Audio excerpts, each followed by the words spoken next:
Jeremy Lee in the building and every guest that you ever needed. Sports cards after hours keep the hobby heated. Updates, hobby talk like you've never seen it. Sports cards live and none could ever beat it. Sports cards is a lifestyle. Sports cards and we live now. Welcome to another episode of Sports Cards Live with your host, Jeremy Lee.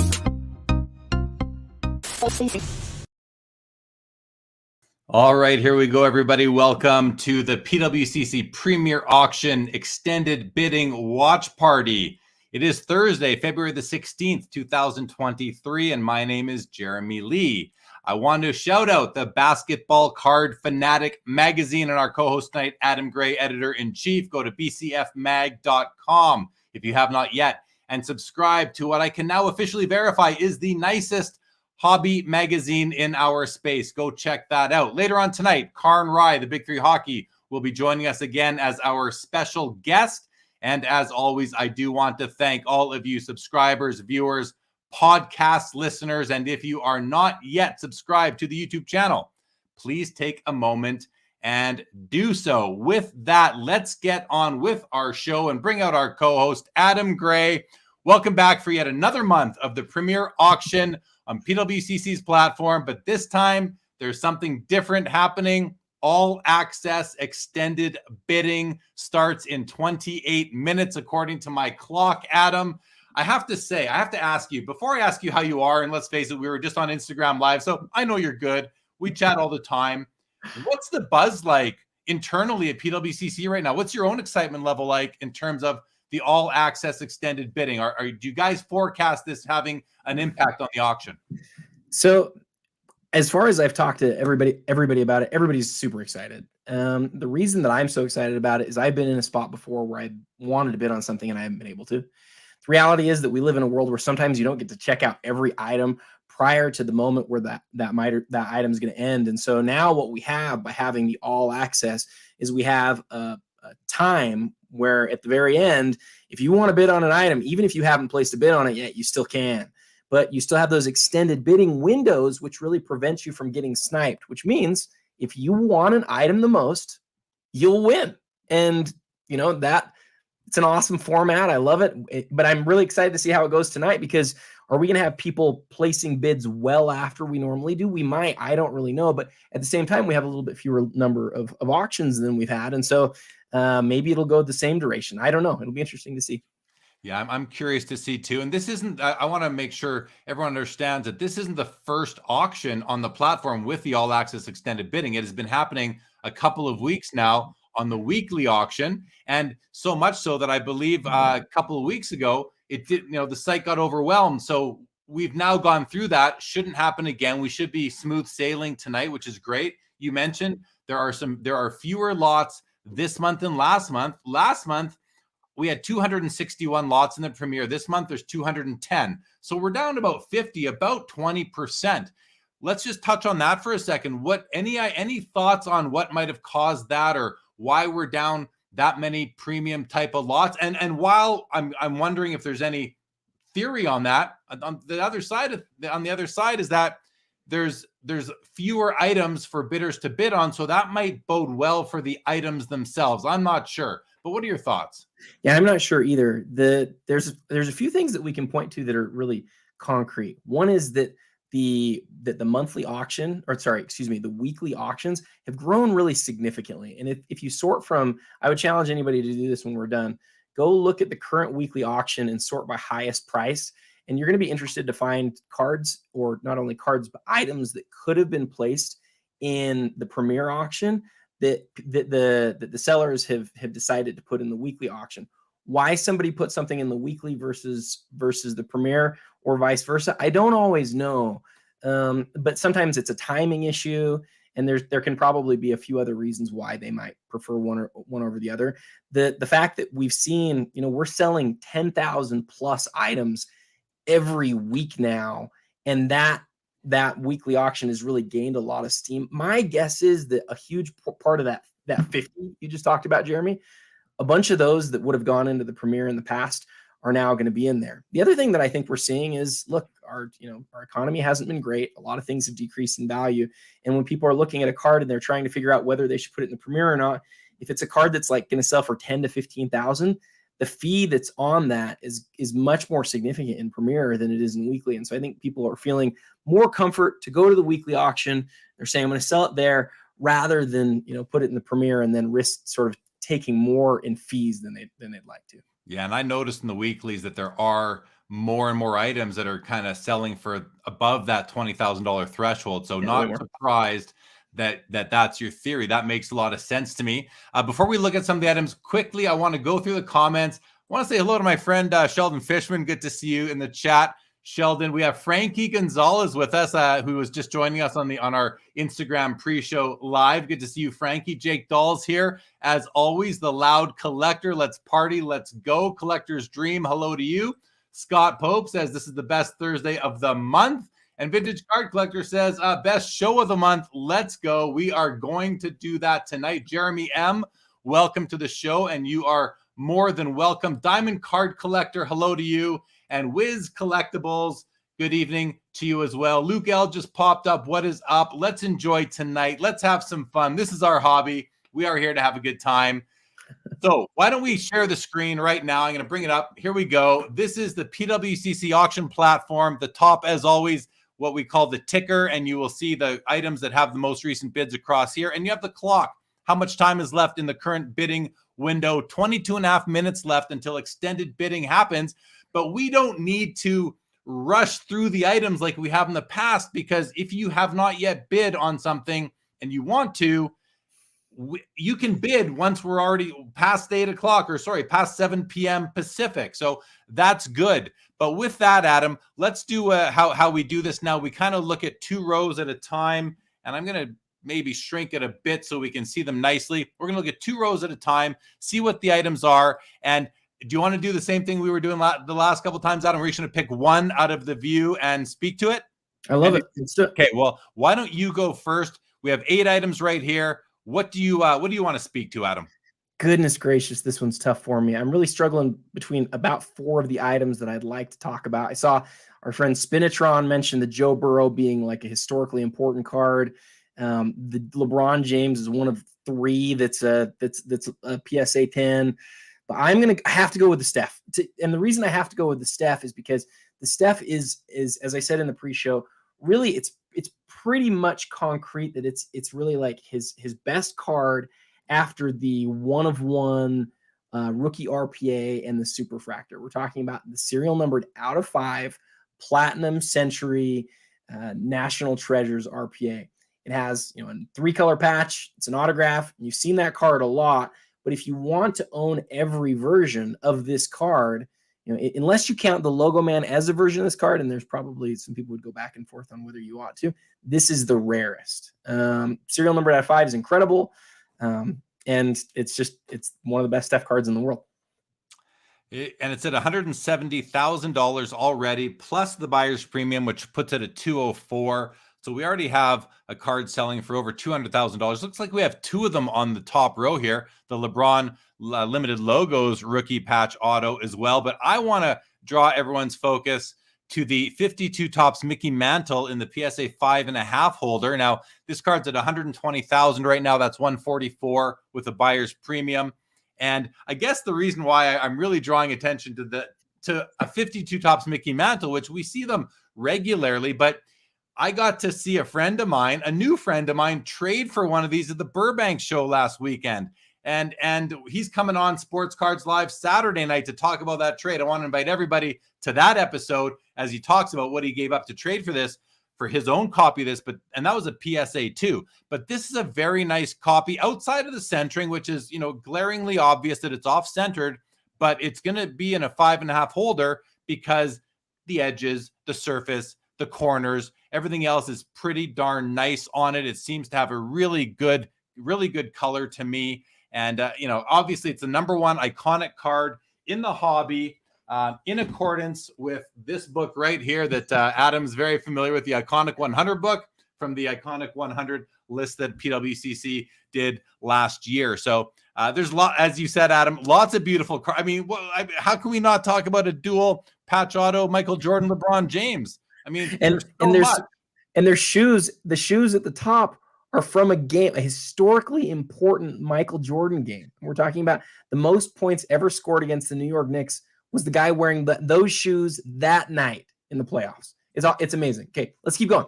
Yeah, because we're breaking our own rules of only breaking talking our about rules. one each per view.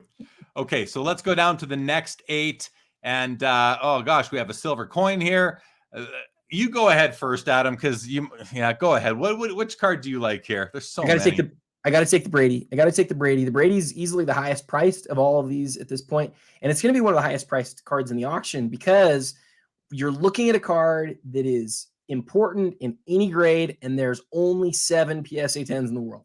So every time one of these comes up for auction, it's an event.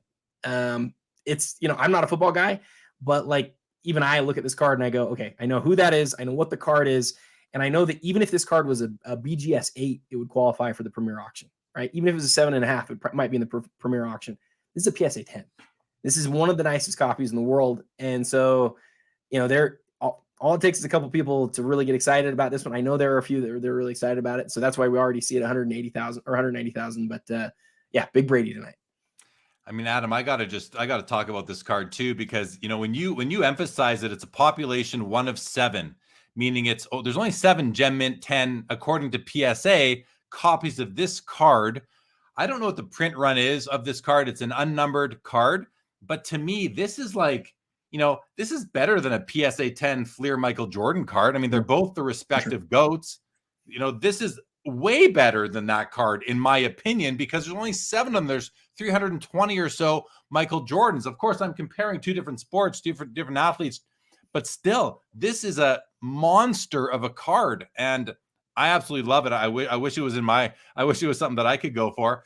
But thanks for that, Adam. I want to talk about every card in this view, but I'm going to look at this here. This Topps Chrome LeBron James. This is the gold refractor out of 50. It's a BGS 9. And the reason I find this particular card interesting is, again, we have a story to go with it, where at the Toronto Expo back in November, Jeff Wilson from Sports Card Investor made a trade for this card with a gentleman who will be our special guest joining us in a little while tonight, Karn Rai.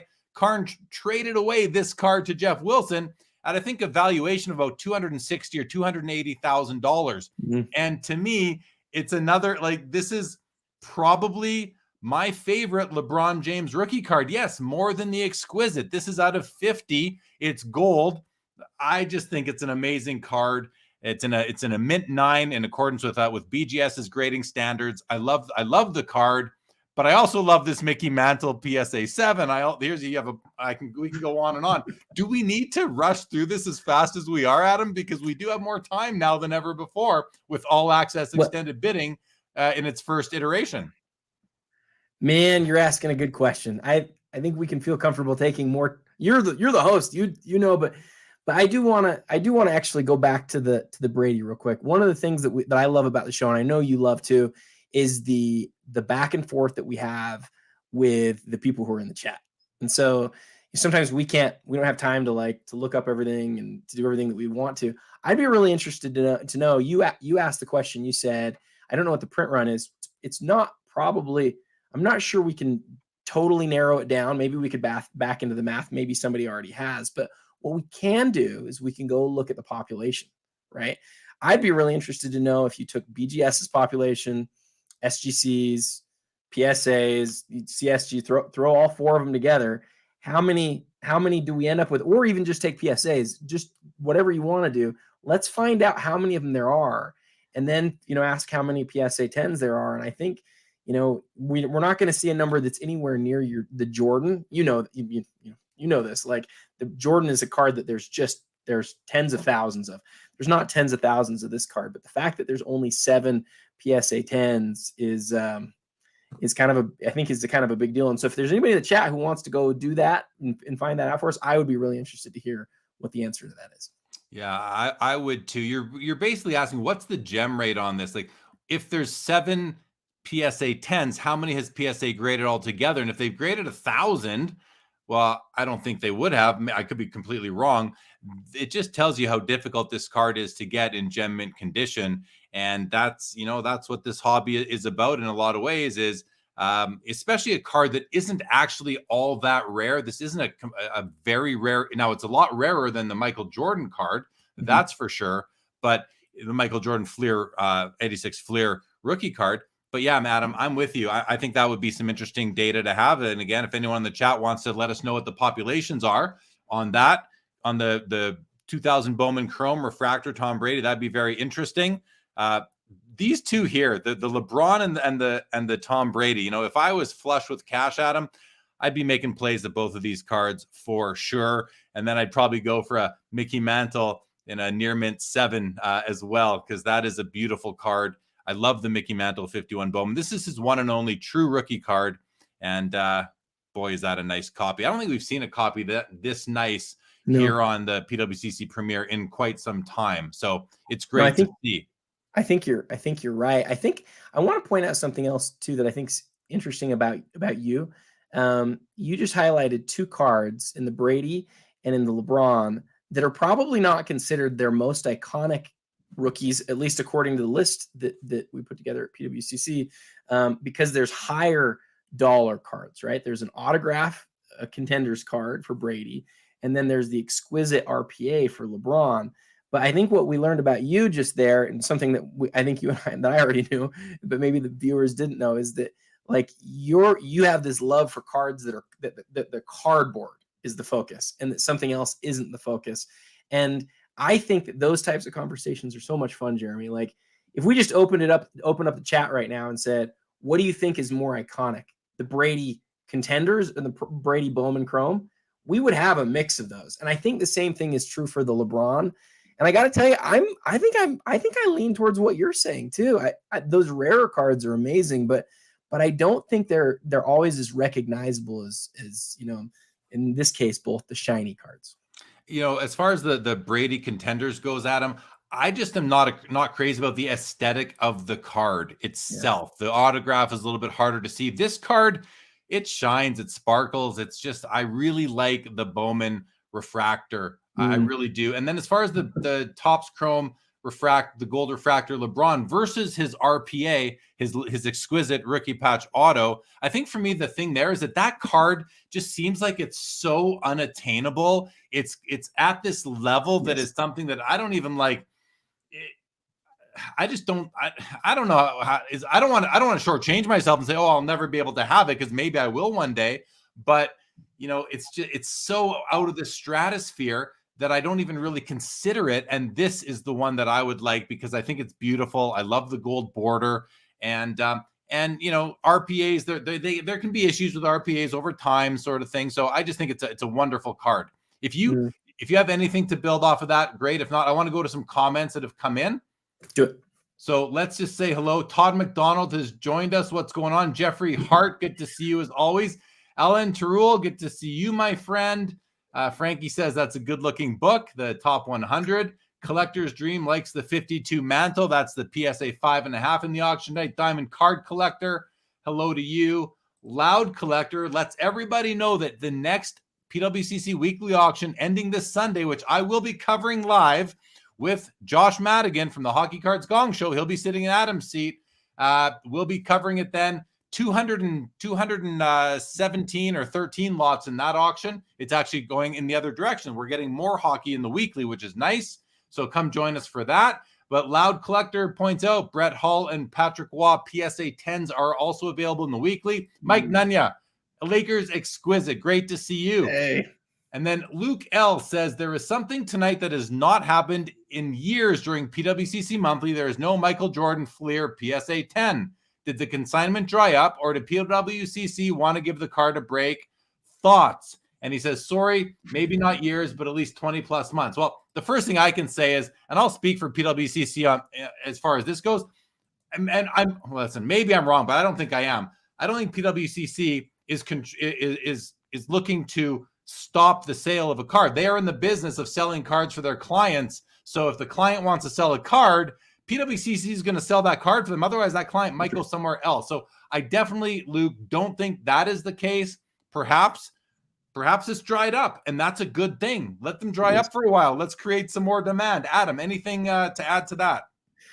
Well, I think it's interesting that we're talking about less items in the Premier. There's 210. And we're talking about a card that's been in every Premier or most Premiers not being there. And I don't think there's a PSA 9 either, right? So we would 100% sell it if it was there to be sold, right? You're exactly right, Jeremy. We're not in the business of telling people, no, we won't sell it. Now, what we will do is if there's multiple people who want to sell an item in the same grade by the same company at the same time, in Premier, we will say, no, we're not going to do that. We're not going to list 2 or 3 PSA 10 Jordan rookies at the same time. But you're exactly right. If we had one to sell this month, it would be up, but we don't. Frankie says the Fleer PSA 10 definitely needs a timeout. I think we all agree on that, but again, it's not up to us. Collector's Dream lets us know that the 51 Bowman Mantle, this card right here, is never centered, and even this one is not perfectly centered, but it's still quite beautiful. It's one of those cards where you may not want to wait for a perfectly centered copy. If you find one, consider yourself very lucky and perhaps snap that up. Richard Price says it's a card that gives the horizontal cards a chance. There's a lot of important horizontal cards out there, kind of more than you sometimes would think of. So, the Mays in that set, you got the Nolan Ryan rookie, you've got the Yastrzemski rookie, the list, the Bobby Orr rookie, the list goes on and on. MJ Flipper provided us with the total submission populations of I believe that's the Brady, the Bowman Chrome Refractor, Tom Brady, 140 submissions by PSA, 258 to Beckett, and only 11 to SGC. That I'm almost surprised that there's more to Beckett than PSA, but that might be because in the early 2000s, Beckett was the leader in the industry. So that might be why that was. Adam, any comments on those population numbers? Smaller than I was expecting, to be honest. Yeah, we see a lot of this. This happens a lot with cards from the early 2000s. Another great example is the LeBron RPA out of Exquisite. It's been graded way more by Beckett, way more. I guess most thick cards probably have. There's a preference, I think, there over the PSA, at least a historical preference. But yeah, we're talking about, so to go back to that point, that's about 400 cards. 400 times it's been graded. You can bet that if somebody has one, that they probably haven't left it raw, and you can bet that there's a lot of crack and regrades out of there. But that leaves us with, what do you think, Jeremy? Something like 350 or 320 total. When you think about that number, and that only 7 of them exist in a PSA 10 holder, that's a really significant thing. The fact that it shows up as high as it does on the sort of rankings of important cards, and there's only 7 PSA 10s, to sort of use your analogy from earlier. What if there were only 7 PSA 10 Jordan rookies? It's kind of a cool thing to think about. And maybe the parallel there would be the BGS 10 Jordan rookie as a somewhat of a comparable. And I don't know what the population of that is, but I can't imagine it's more than about 7. Maybe it's 15 or so. I don't know. Not a big number for sure. Hot Sauce Sports Cards, what's up? Great auction tonight, he says. Yes. Daniel A. in the house. Good evening. Daniel goes on to say he's also looking forward to this Sunday's weekly auction. Great hockey cards. Reminds me of the old days when PWCC was still on that other platform. Boston Authentic says the gold-plated Wii to the moon. That was made for Queen Elizabeth. And I believe I read the story. I believe it did sit in her place, in her castle for quite some time. I think you can read that auction description to check that out yourself. TB12, the Brady Refractor 10. So again, this one right over here did $500,000 last October or November. So that's quite a bit more than where this one is at. That was before he announced retirement. That was before the season was coming to a close. So we'll have to see what this one does tonight. Good evening to you, my friend Jay-Z. Always good to see you. Another friend, Gerald Fortier. Got to hang out with Gerald a little bit at the Burbank Card Show last weekend. Says, what's going on? I need to block myself from Premier Auctions. #cardboard addict. No doubt. Welcome to the club. Jay-Z says horizontal mantle, 56 top. Yeah, 56 tops, 55 tops baseball. These are all horizontal cards. How about the Tatis rookie? That card shook up the baseball world big time. Matthew Nee says, how much will the MJ Epic signatures end at? Adam, no, we don't know. We just do not know, but we are going to find out. Okay, good. We're gonna stop right there on comments. Adam, let's you got something to jump in with. Go ahead. I got a question for you. I want to test your knowledge real quick. Uh-oh. So this is tough. I couldn't get it. I needed to pull down the book to find out. So according to the rankings, there's one horizontal card, only one, that finished higher than the mantle. Can you think of it off the top of your head, or anybody out there want to take a second and just tell us what it is before we move on? Higher than the mantle, Bowman. Only one. I personally had this card below the mantle on my list, just barely. Oh yeah, the Magic Bird, Irving. Dang, you're too smart. You're too smart. And I didn't even cheat. The book was over there. I didn't even cheat. Very well done. I'm impressed. Thank you. I'm impressed. Thank you. Thank you. Dominic says the Griffey PMG. Dominic, that is my favorite card in the auction. We will get to it shortly. Boy, I wish I could have a shot at that one. And MJ Flipper says the Michael Jordan rookie, the total pop is 41,148, where the Tom Brady Bowman Chrome Refractor was like 410. That's like, that's 1%. 1% of the Jordan. Yeah, that I think that Brady card is it just seems to be, I don't like using the word undervalued, but I think it's underappreciated compared to the Jordan, and they are both definite goats. The Loud Collector says the Gretzky PSA 8 on the Premier is gorgeous. Best rough cut I've seen in a long time. It's kind of funny how some people like the rough cut. I love the rough cut. Some people like an extreme rough cut. And I looked at it earlier. It is a pretty rough cut. Thanks, Loud Collector. And Gerald Fortier says Tag's booth at the Burbank show was beyond impressive. On behalf of Tag, thank you very much, Gerald. I think we definitely did make a statement to the hobby at the Burbank show last weekend. All right, Adam, you ready to go to the next grouping? Let's do it. All right. And here we go. They just popped in. So this is interesting, Adam, because in our Instagram Live pre-show, I mentioned that you have a chance in this auction to get the first appearance ever of Iron Man in the Tales of Suspense comic book. But when you look at this image, this drawing of Iron Man, it's nothing like what we see today. This is a real it's an old Iron Man. It's kind of funny to look at, but it is still the root of it. And I think that's a really important book. I don't collect comics, but this is a $46,000. It's in a CGC 8.5 slab. It's really cool. My eyes just went right to this book when I scrolled down here, Adam. I think it's really cool. What do you think of this? I mean, I'm a sports card guy, but what do you think about first appearance of Iron Man? I mean, look at him. We're both sports card guys, but we're both guys who love collectibles, right? And I know you've talked about before how your old card shop, when you were like a kid or a teenager, you went into, and they always had this comic book that was on the shelf, and I think a lot of us have had some sort of crossover. I personally haven't really. I've got like very few comic book memories. But what I will tell you is I talked to our comic guy at PWCC. His name is Zach Kirkpatrick.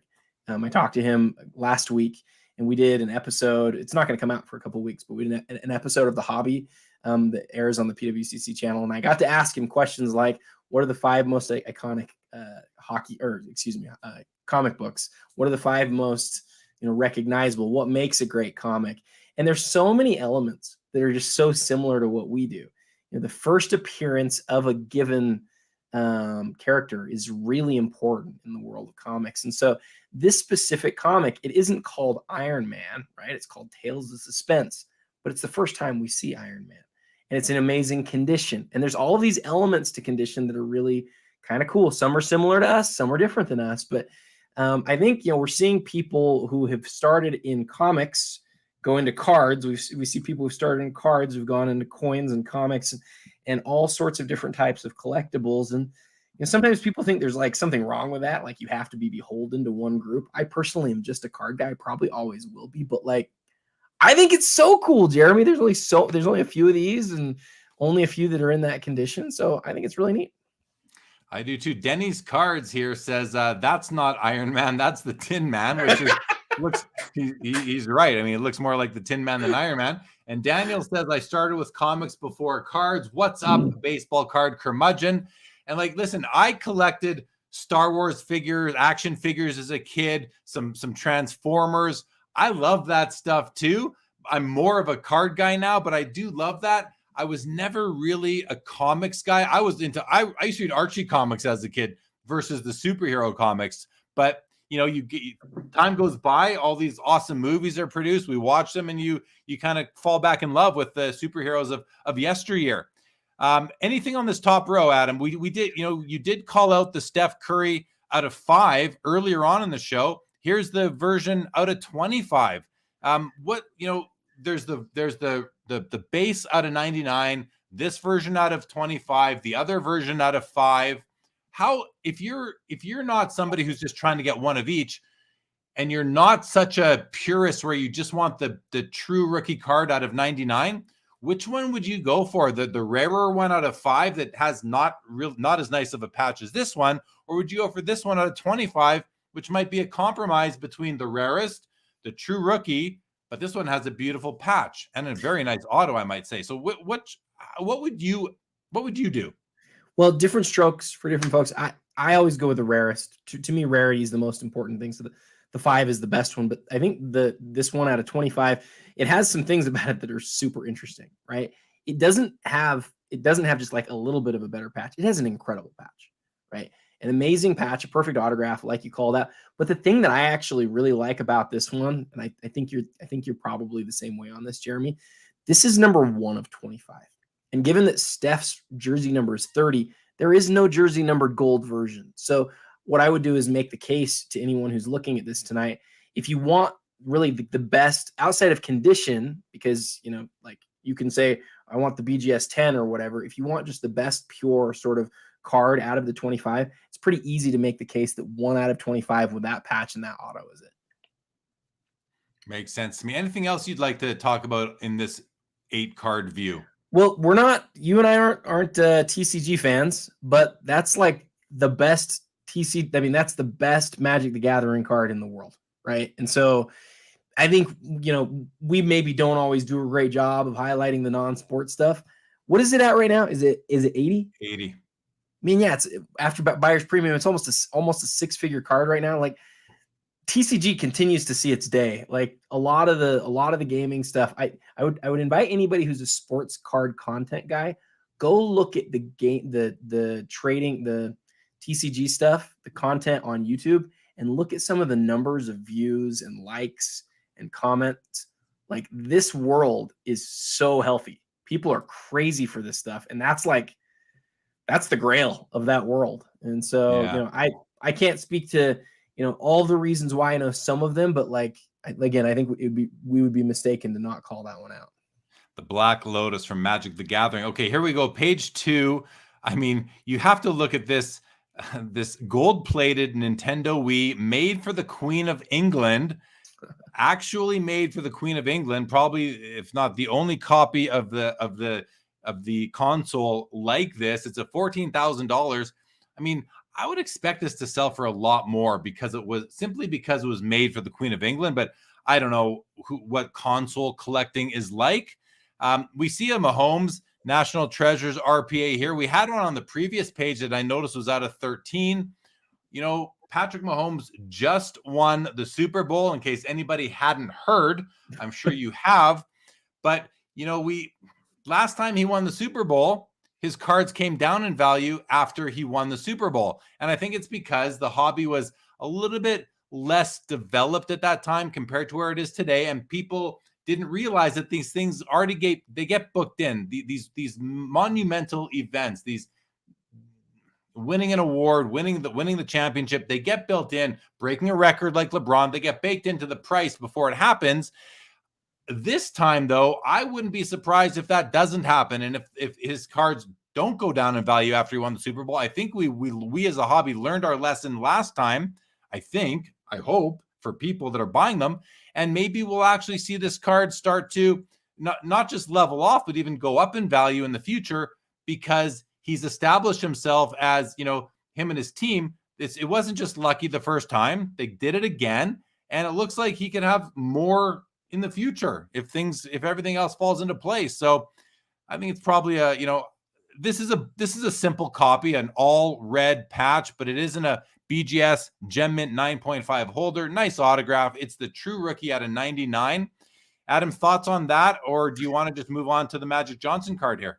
Yeah, I would say a couple things real quick, but the Mahomes NT, we just passed I think you mentioned it, the Prism Gold vinyl as well. And the Prism Gold vinyl, the NT, a couple of other really big Mahomes cards in this auction. I think it's an interesting time in our hobby where, we had this massive run up. We talked about it a million times, this massive run up, and then this downhill that we've seen for a while. And there's some bumps and ups and downs in here but what I think it does is it provides opportunities where even though somebody's accomplished something that's great, their cards don't always see increase because it's a thinly traded asset, right? Cards are thinly traded assets. So, when you look at big time Mahomes cards, the question that I would ask is he going to be one of the all-time greats? Because that's when, we see it in basketball, right? With LeBron and with Jordan.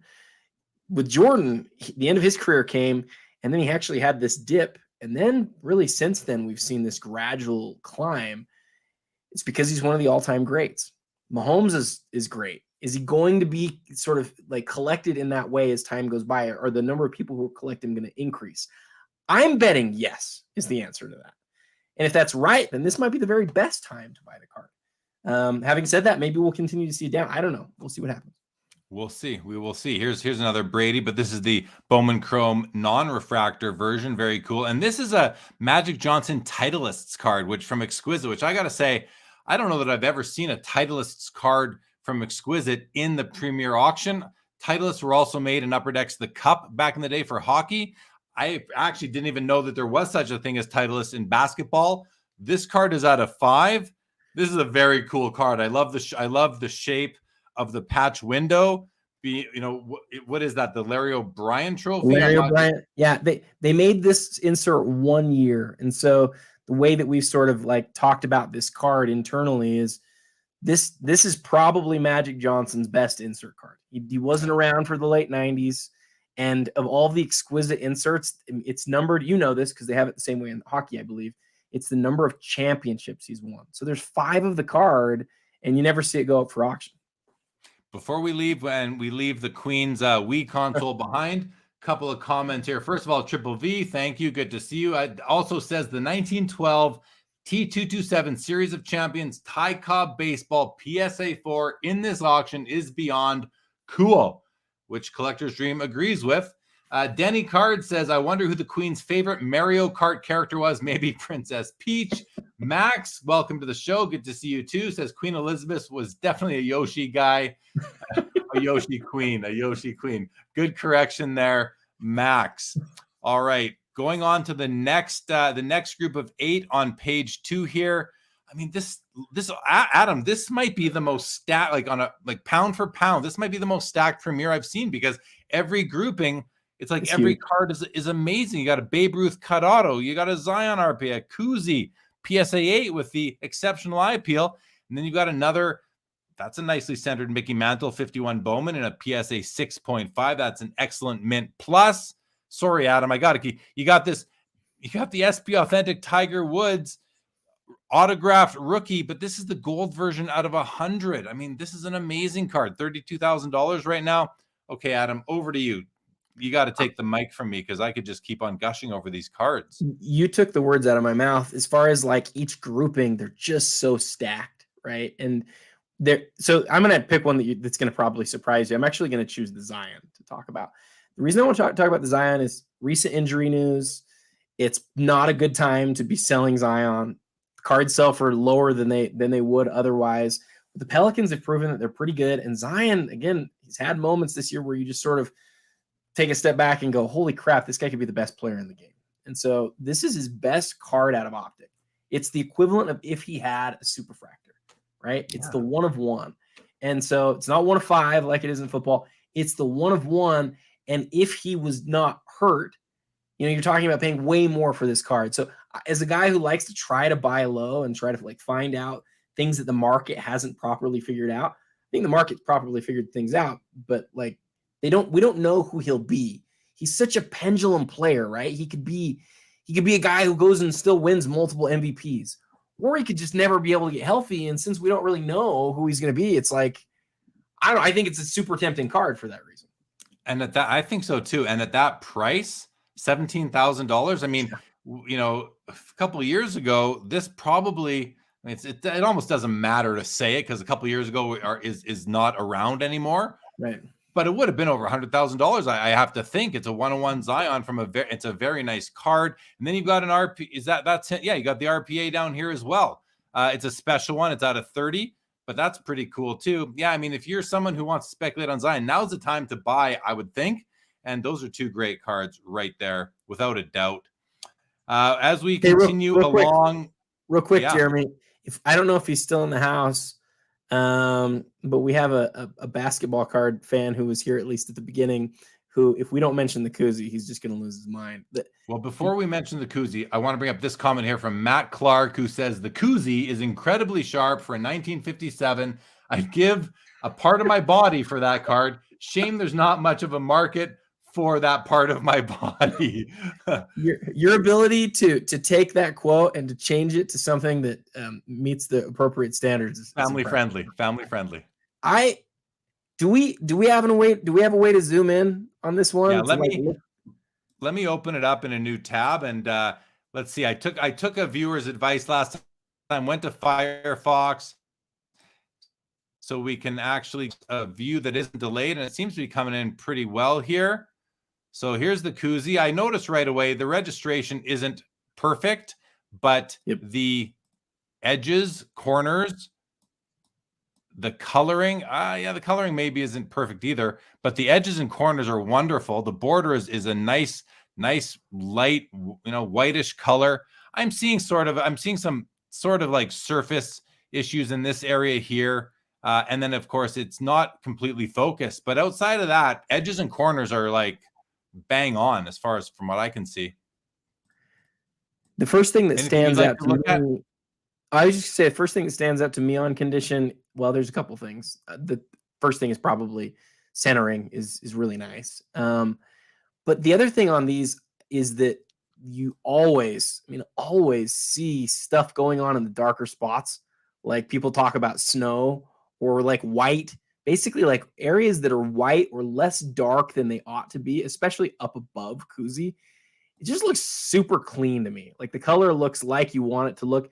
I think you're right on registration. I think I've seen a million of these and I've never seen one that has great registration. If I'm being real, it'd be interesting to pull up others to compare it to, but we never see koozie 8s. I think if I remember right, Jeff's in here. There's like 35 PSA 8s in the world. It's a huge deal card. So it's just awesome to see it. It's awesome to see it in Premier. Yeah, you can see this. It's like the magenta plate was placed a little bit high, a little bit to the left, but outside of, when it comes to the other attributes, centering, corners, and edges, this card absolutely nails it. It's just it's a wonderful copy for sure. 30. It's got the exceptional eye appeal rating by PWCC. It's the second best card in the set behind the Bill Russell, but it's an important card on its own. So wonderful card overall. I'm going to close that out so we don't lose track. Let's go to a couple comments here. Vintage Card Collector says the koozie is stunning. The exact copy sold for $63,000 in August of 2021 on Heritage. So we're going to get a nice comp on that right now. Daniel A says, has the Star Jordan rookie lost some steam? I certainly haven't heard as much talk on it lately, but tough to say. There's Jeff Hart. And Jesse Craig at PWCC says his favorite card in the auction is the Magic Titleist. I mean, I'm not surprised by that. The Magic Titleist is just up over here. I've never seen a Titleist before. Like, I didn't even know they existed until tonight. So, like you said, Adam, it might be his best insert card ever. And I'm not surprised that it's, someone with Jesse's experience, that it would be his favorite card in the auction. Doesn't surprise me at all. I think it's very worthy of that. And finally, Danny Black from Sports Vault says koozie edge is gorgeous. Yeah, it's everything about it is very nice, except for the registration. Continuing on, Adam, the next group of 8, we have my favorite card at first. I do love, this is my favorite Mahomes National Treasures RPA that we've seen so far. I think this is the third or fourth one we've seen in the auction.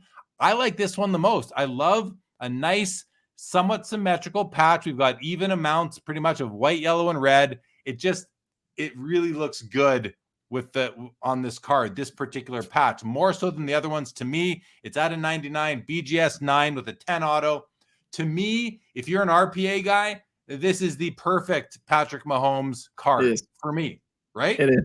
Yeah. You know, I've gotten to see a lot. We've got to see a lot of these through watching the premiere. There's so many that are, I mean, it doesn't take away from the card, right? Like to have a 1 color or a 2 color patch. But there's really very few 3 nice color ones. That one, you also get a change of direction. I'm with you, Jeremy. You're not going to find a nicer patch on that card. You know, I'm going to point out another card right now that's just 2 over to the left from that one, the LeBron James Ultimate. You and I have had some fun conversations about this specific card. We maybe see it once to twice a year. It's an RPA that's serial numbered at a 25, and it's the parallel of the regular Ultimate Collection rookie. I feel like the market's gotten this card totally wrong. And the reason that I say that is, you know, there have been moments where the regular Ultimate Collection rookie card sells for more than this one is, or more than this one does. There's 10% as many of these as there are the Ultimate Collection. You get a patch, and then to me, the thing that's really cool is you get a full image of LeBron soaring through the air, a great autograph spot, and that autograph you see on this one is actually significantly better than most of the regular Ultimate Collections. So I've said this a million times. I'll say it a million more. If I was buying a LeBron RPA, I would take a close look at this one because there's Exquisite and there's Ultimate Collection. Those are the 2 best ones, right? Exquisite has a nicer autograph that's sort of longer. It's important to recognize that. Outside of that, I think I like everything about this card more. Now, it's a 1 color patch. Like, that's important to call out. That's part of why it's not going to sell for as much. But like, even if this was an Exquisite 1 color, it would sell for way more than this. And to me, that just doesn't make any sense. I don't understand why that is. Well, I think so. I hear what you're saying about, you know, it's a 10% of the regular card. There's 25 of these versus 250 of his true rookie from the set. So I think some of the things that hold this back are its horizontal nature, which I don't necessarily agree with. I've a lot of amazing horizontal cards in my collection, but that might be part of it. Some people don't like that. The other thing, yes, you have what you called a patch. I call this a jersey. I think this is like a napkin patch, which is really just a piece of the jersey versus a piece of the emblem or the logo or a number. Unless I'm wrong, that is from a number. It looks meshy. It looks like mesh to me. It is designed as a patch, though. It's not designed as a jersey. It's designed as a patch piece. I would agree that what does that mean, designed as a patch piece? Well, it's like when you have an RPA out of the cup, right? Some RPAs out of the cup are 1 color, and you get it.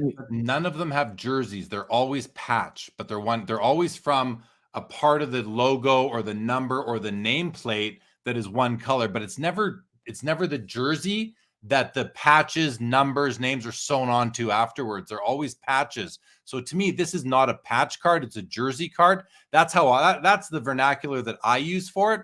But you know that, I also call non-true rookies rookie cards because I think they're as good as rookie cards. Where I make the designation and or the differentiation, we might disagree on this, but to me, the question is, what was the card intended to be?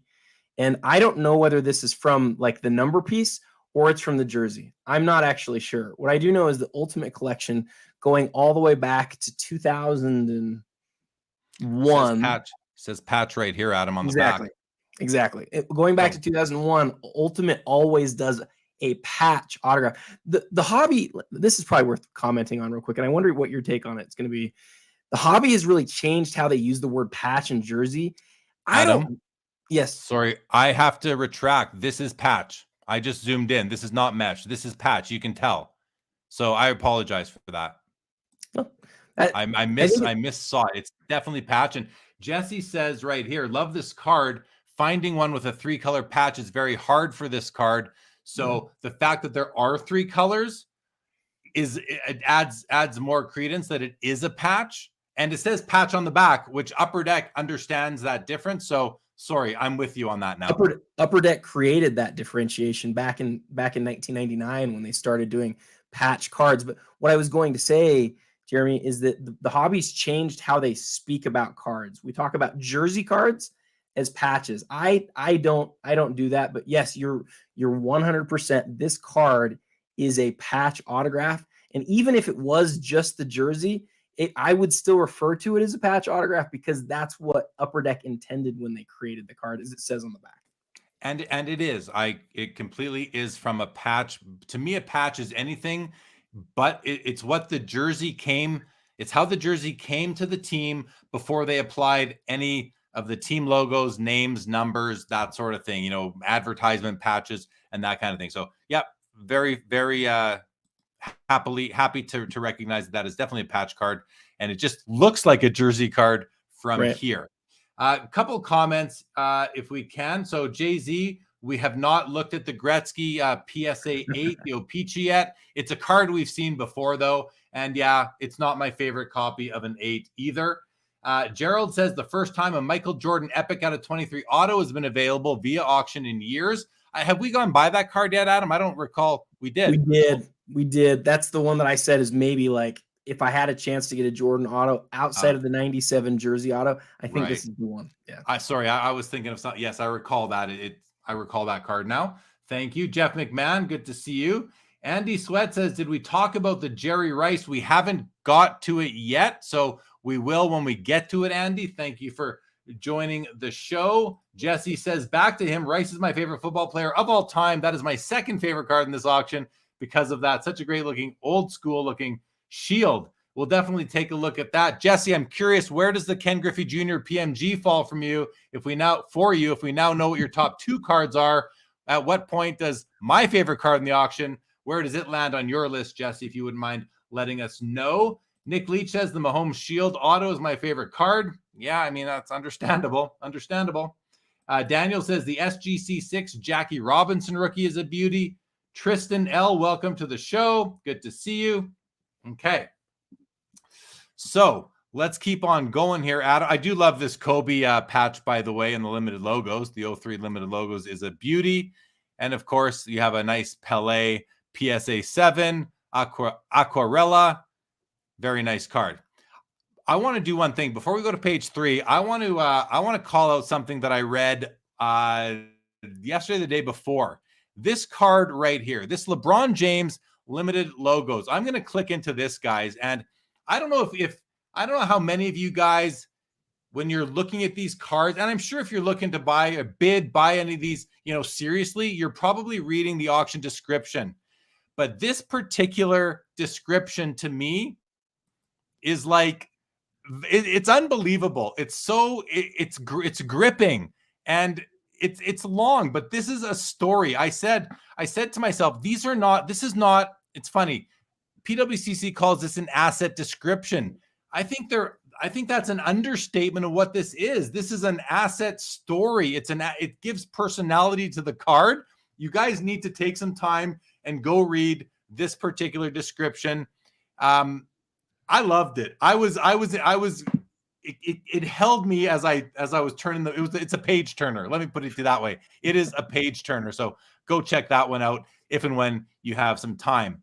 Okay, let's go on to page 3 now, Adam. Jesse did jump in and he says, that's a great card, but I'm a Red Sox fan. The Griffey is a stud, though, and that is a Grail baseball 90s insert chase card. Jesse, that might be the number 1 Grail chase insert card of the 90s as far as baseball goes. I can't think of a better card. Maybe the Rubies, which is also out of 50, which I'm a proud owner of a copy of. But otherwise, because I look at basketball, it's the same thing. We don't have the greens and the red PMGs, so it's Rubies or maybe an Essential Credentials in my opinion.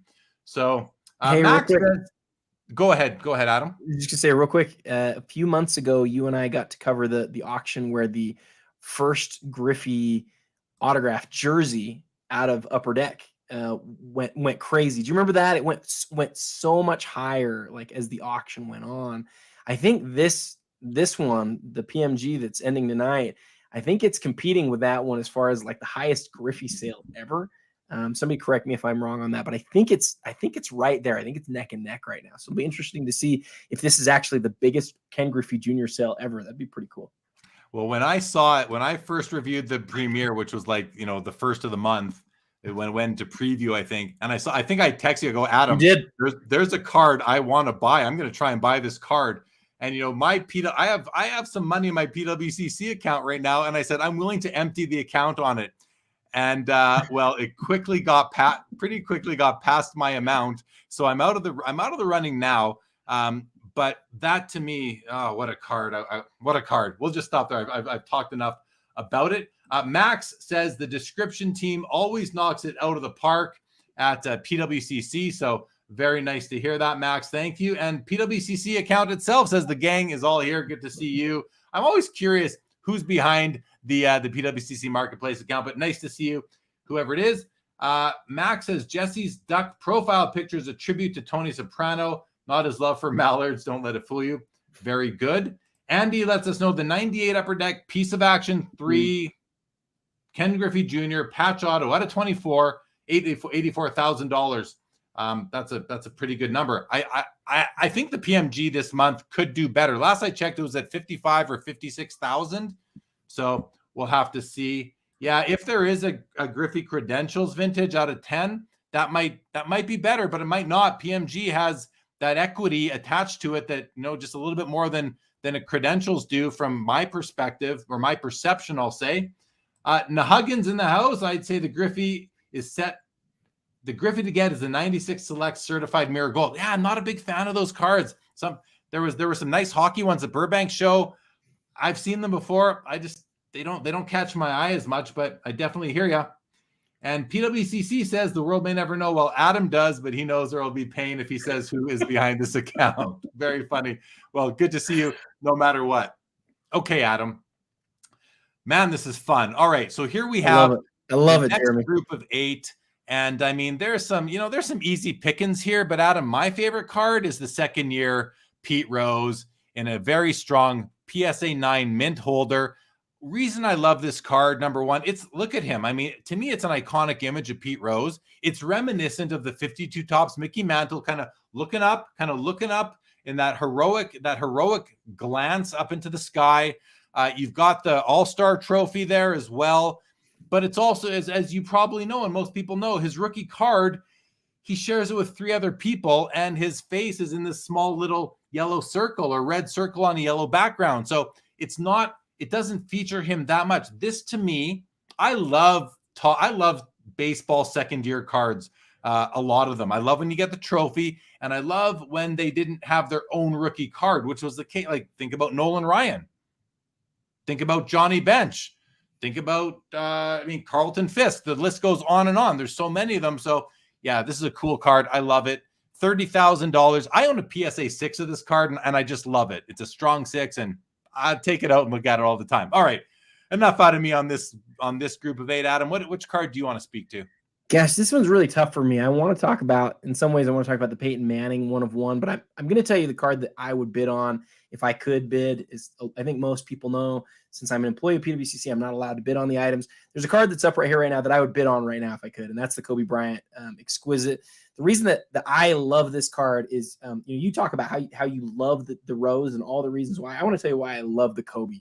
The Kobe here is such an awesome card to me because it has a minor defect, and that is that it's not serial numbered, right? The fact that it's not serial numbered is going to make this card sell for significantly less than if it was serial numbered. And I love stuff like that. I love it when I can go get a card that I want for my collection for all the different reasons that I collect, and it costs way less for something that I think is kind of dumb. And that's why was the card not numbered? Was it not numbered because it was given to Kobe? Was it not numbered because it was kept back as sort of like a replacement? Probably. That's probably what it is. But I think I've told you this before, Jeremy. I got to a couple of times go stand as a representative for Upper Deck and get cards autographed.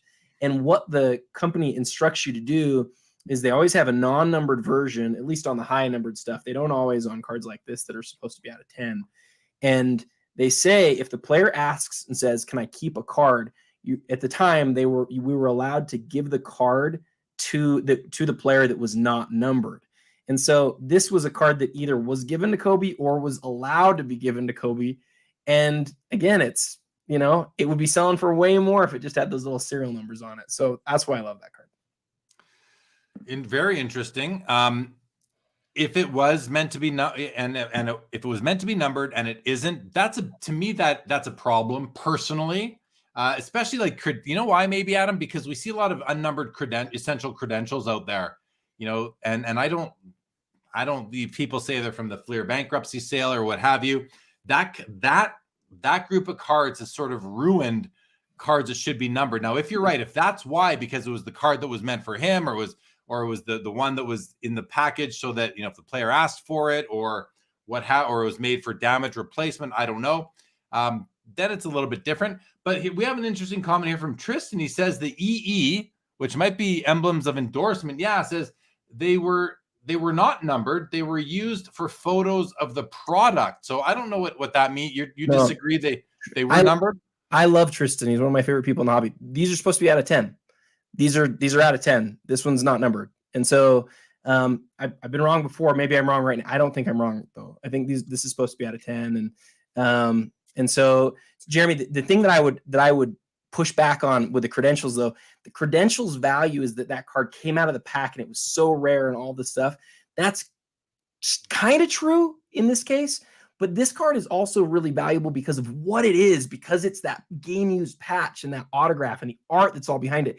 To me, that's really different than like an insert. Yeah, it's something more than that. So anyway, we can keep going. You make a really good point there. It still has the game used patches. It still has the on-card auto. I mean, you can't argue with the value in those two elements of a card. So I'm with you on that. Thank you for kind of, bringing me back down to earth on that one. Collector's Dream says, love the second year. Pete Rose. Max says, let's get that man in the Hall of Fame. And Jay-Z says, the passion you have for the hobby is contagious, Jeremy. Thank you, Jay-Z. I'm glad it's contagious because it pours out of me sometimes. So maybe other people can take some of it off my hand. Devin Batista says, somebody bid on that Jordan Star 7. Yeah, well, most cards in this auction do get bids, Devin. You'll see. That's just kind of what happens. And Tristan says they were used for the photos on the Upper Deck website. Oh, maybe that's why some cards were made. Yeah. Yeah. Cool. Specific examples, certainly. Yeah. I think Tristan, that maybe it was just a miscommunication, but I thought Tristan was saying that all of them were not numbered, which is certainly not the case. All exquisite cards were numbered. So we have just come across Jesse's second favorite card in the auction. Someone else said it was their favorite card in the auction. Here's the Jerry Rice National Treasures Colossal Shield Patch Auto. It's a PSA 7 on the card. The autograph has been given a 10 grade. It's a 1 of 1. It's $16,000. How is it only $16,000? That doesn't make sense to me. I don't know. I mean, it's not like Jerry Rice has a ton of shields. I don't know that I've ever seen a Jerry Rice shield before. How is it compared to other values in these auctions? How is this not $80K? I don't ever want to tell somebody what something should be worth, but the thing that never ceases to amaze me is like the shield and the logo man seem like they should be similar, and sometimes they are, and then sometimes they're just not. Like, can you imagine if this was a basketball player who was as prolific and as important as Jerry Rice, and he had a logo man autograph numbered 1 of 1, and like you point out, he doesn't have, like, I've never seen another shield auto of Jerry Rice. To me, it's just like out the door right now. It's 20 grand. It doesn't make any sense. Adam, I'm looking around for the hobby because I want to smack the hobby right now. This doesn't make sense to me. Like, legit doesn't make sense to me. You said that the shield and the logo, they're the same thing. And I say they're the same thing because that's the only option. It's like the NHL shield, NHL shield, NFL shield, NBA logo man. I don't know what there is in baseball, but this is it. This is as good. Listen, and I'm saying all this stuff, but please understand as well, I am personally not a fan. Like, I like the cards, but I don't collect shields, logo men. I'd rather have a multicolored patch from the team colors versus the shield. But considering how the hobby values logo men and shields, I'm just blown away that this Jerry Rice, who's like a GOAT, is sitting at $16,000 compared to other cards. All right, let's move on because I'm starting to sound pumpy. I don't get it. Our boy Jesse just mentioned it's game used as well, and like, yeah, I mean, it's awesome. I point maybe my favorite non basketball card that we've had in a long time is up in this one, and it's because of something I learned about it. It's you know what I'm going to go to. Yeah, it's this Peyton Sanders card. We actually put this on the Iconic 100 survey because I think there's some people who believe, and I think it might have been Jesse who told me to put it on there. Somebody close to us did. It's a card that is like recognized for being maybe the best dual signature card like in the hobby. And I started thinking about it. I was like, maybe it is. What I didn't know, and I felt stupid that I didn't know this. You probably already do know this, Jeremy. On the back of this card, it's serial numbered out of 1500. And I looked at that and I actually said out loud, holy crap, they signed the card that well when they had to sign 1,500 cards. They didn't sign 1,500. It's only the first 100 examples that are signed. So you can see on the back, it's number 35 out of 100.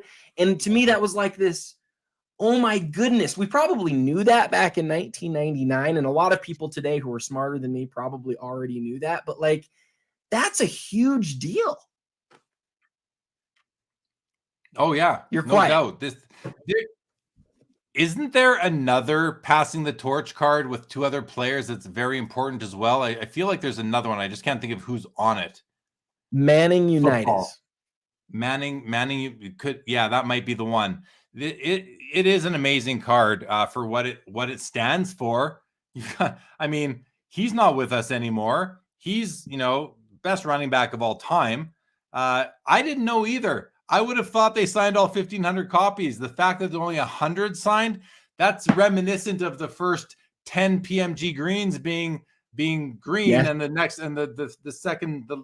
90 being red. In basketball, football, the 15 and 135. I mean, it's reminiscent of that. I like it. It's an important card, and here it's sitting already at $16,000. I say already. There's no game used shield patch here, so that's pretty impressive.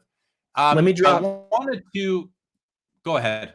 Let me. So sorry, and we've got a little bit of a lag. I don't know if you can feel that right now, but I'm feeling that little bit of a lag. But I wanted to just mention one other thing on this card that, because I remember I was working in a card shop at the time when we lost Walter Payton. It was the exact same time that we started seeing more and more autographs in packs. Right. It was the same time actually. It was within a couple of months of when we lost Wilt Chamberlain.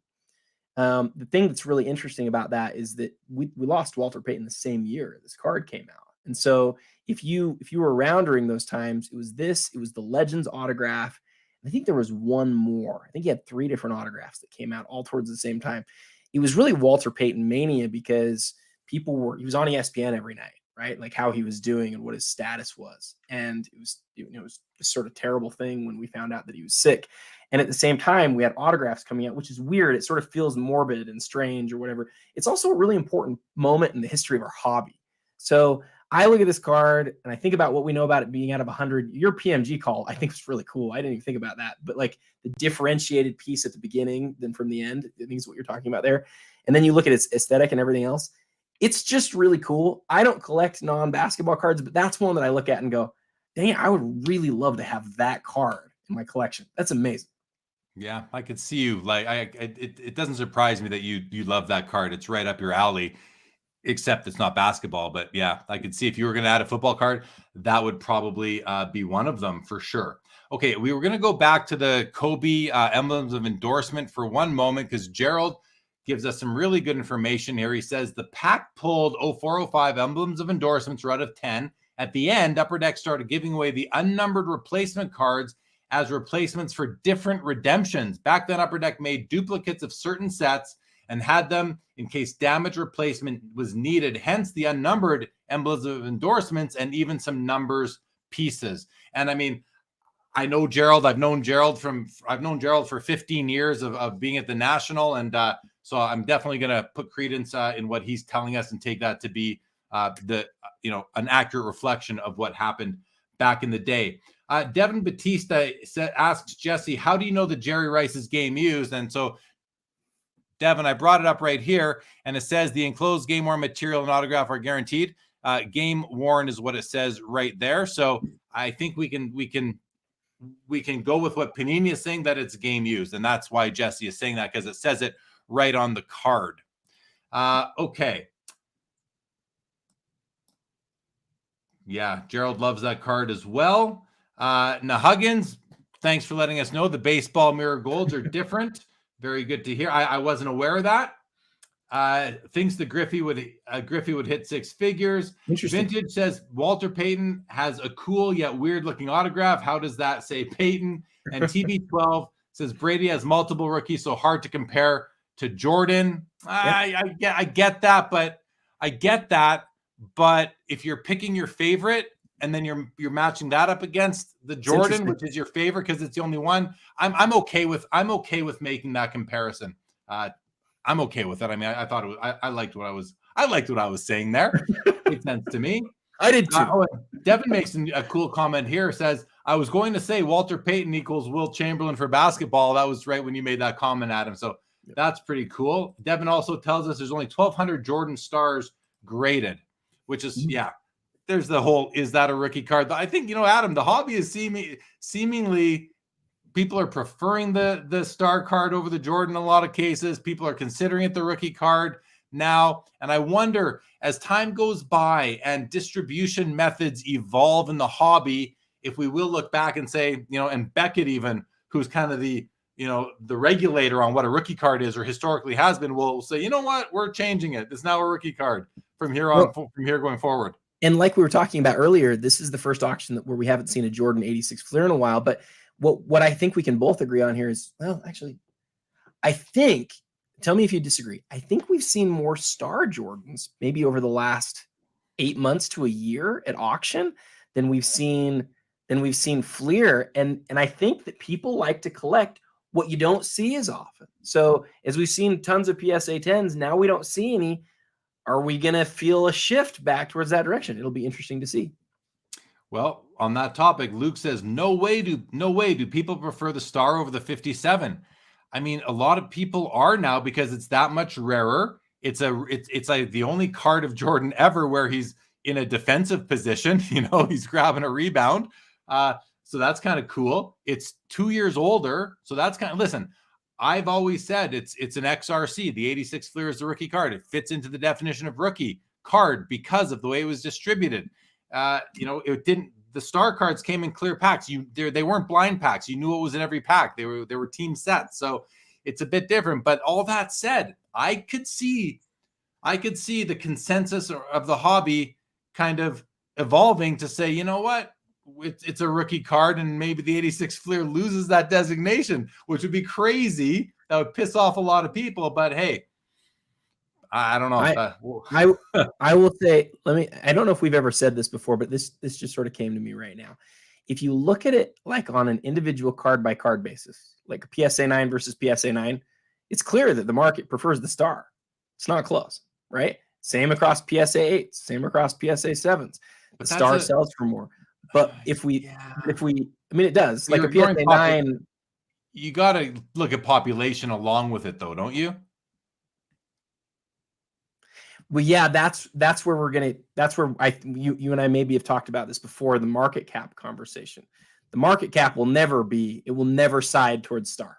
It won't. It will always side towards the 57. Which means there's just more value in the Fleer card. Okay, let's keep going. A couple more comments here. Andy says a Jeter PSA 10 mirror gold did 220K in 2019, 202K. That's a big number. Definitely. Devin says there's a million PSA 9 Michael Jordans. Not a million, but a couple thousand anyway, which maybe in the world of the hobby is a million. But then you look at 20,000 populations of 20,000 for certain modern cards. And I don't think the PSA 9 Jordan is really a million. But I hear what you're saying, Devin. Point taken for sure. I also, in this view, Adam, I love this 63 Mickey Mantle. I mean, this is I love when I love when you have the dual image on the front where it's not like the 55s or the 56s where, the way they did it there, where they're kind of one over the other, like one is painted on top of the other almost, where in this case, it's just a totally different image with a different background. It doesn't really blend in, but it looks beautiful still. I love the card. And it's got that Mickey Mantle glancing off to the side image. Love it. Love the card. We don't talk about the vintage stuff on this show enough, but this is just a beautiful card for a non-rookie, for a 12th year card, you know?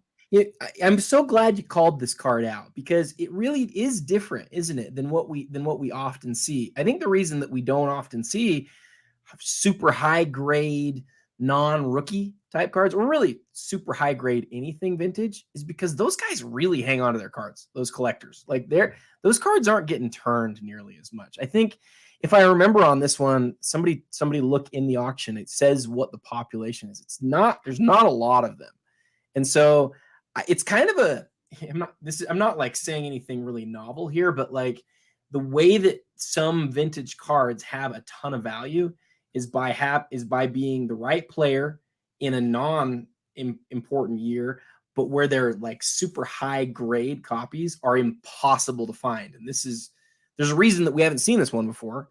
It's because there's so few of them, right? They just don't ever get sold. And the other reason to just add on to that is that there are so many people out there that are collecting the Mantle run. That's right. That's an approach to collecting that I love. You know, I do it for Gretzky. You do it for Gretzky. Yeah. I do it for Gretzky. I want his, 79 through 89 O-Pee-Chees and a couple of tops as well. I love that. And, Bobby Orr, a lot of people do. Gordie Howe, a lot of people do it. Mickey Mantle, Willie Mays, Hank Aaron. I mean, Jackie's easy. There aren't that many Jackie cards. Easy. I mean, I say that tongue in cheek because they're all very expensive.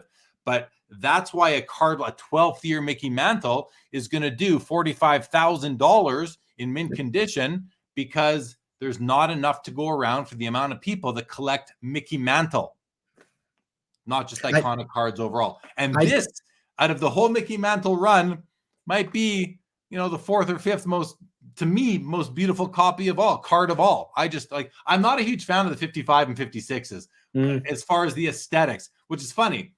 Matthew, my guest tomorrow night or Saturday night on Sports Cards Live, he's called 1956 Tops Guy on Instagram. He loves the 56 tops. That's wonderful. I don't think they're ugly. They're just not my favorite set.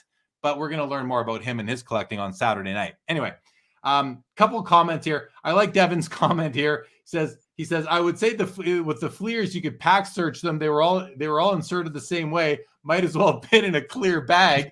And I mean, he's not wrong. He's not wrong about that too. So Devin's very active tonight. Says, interested in your guys' take on the 51 versus the 52 Bowman Mantles.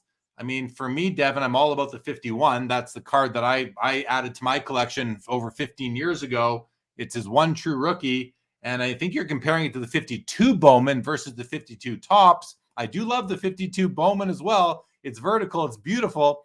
But to me, the 51 is where it's at. Justin Bode, good evening to you. Adam, anything to add on any of those comments I just zipped through?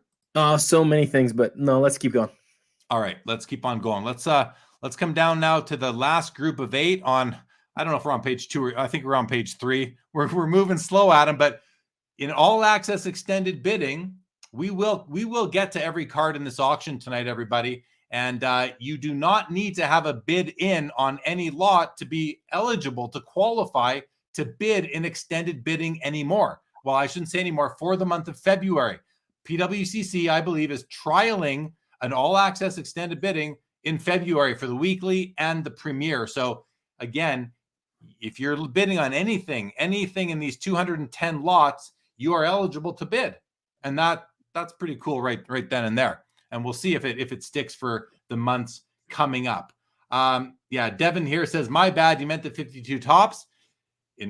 For me, Devin, the 52 Tops is the number one most iconic card in the hobby, and PWCC and all the people who participated in that activity survey. Thank you. Agree with me. But to me, it's not a rookie card. It just isn't. The 51 Bowman meets all the criteria for a rookie card. The 52 Tops is not a rookie. It's a first Tops card, and probably more important than the rookie card, at least for now. So those are my thoughts on it. Adam, here we have the next group of 8. There's the Jordan Epic signatures right there, $70,000, population 1 of 12, and a BGS 9 point. Okay, this is funny. Pop 1 of 12, BGS 9.5, only 23 copies ever produced. So does that mean that more than half of them, like just more than half of them, were in gem mint condition? Or does it mean that the population is a little skewed because of resubmissions and that sort of thing? I think there has to be a bit of an overstatement there. Some people probably tried to resubmit to get it bumped to a 10, which would mean that the pop would be overstated, meaning I believe there are less than 12. Now, PWCC is doing the right thing here. All they can do is take what the grading company's population report says and share that information. That's totally cool. But if you kind of, have some insights, that it's probably overstated.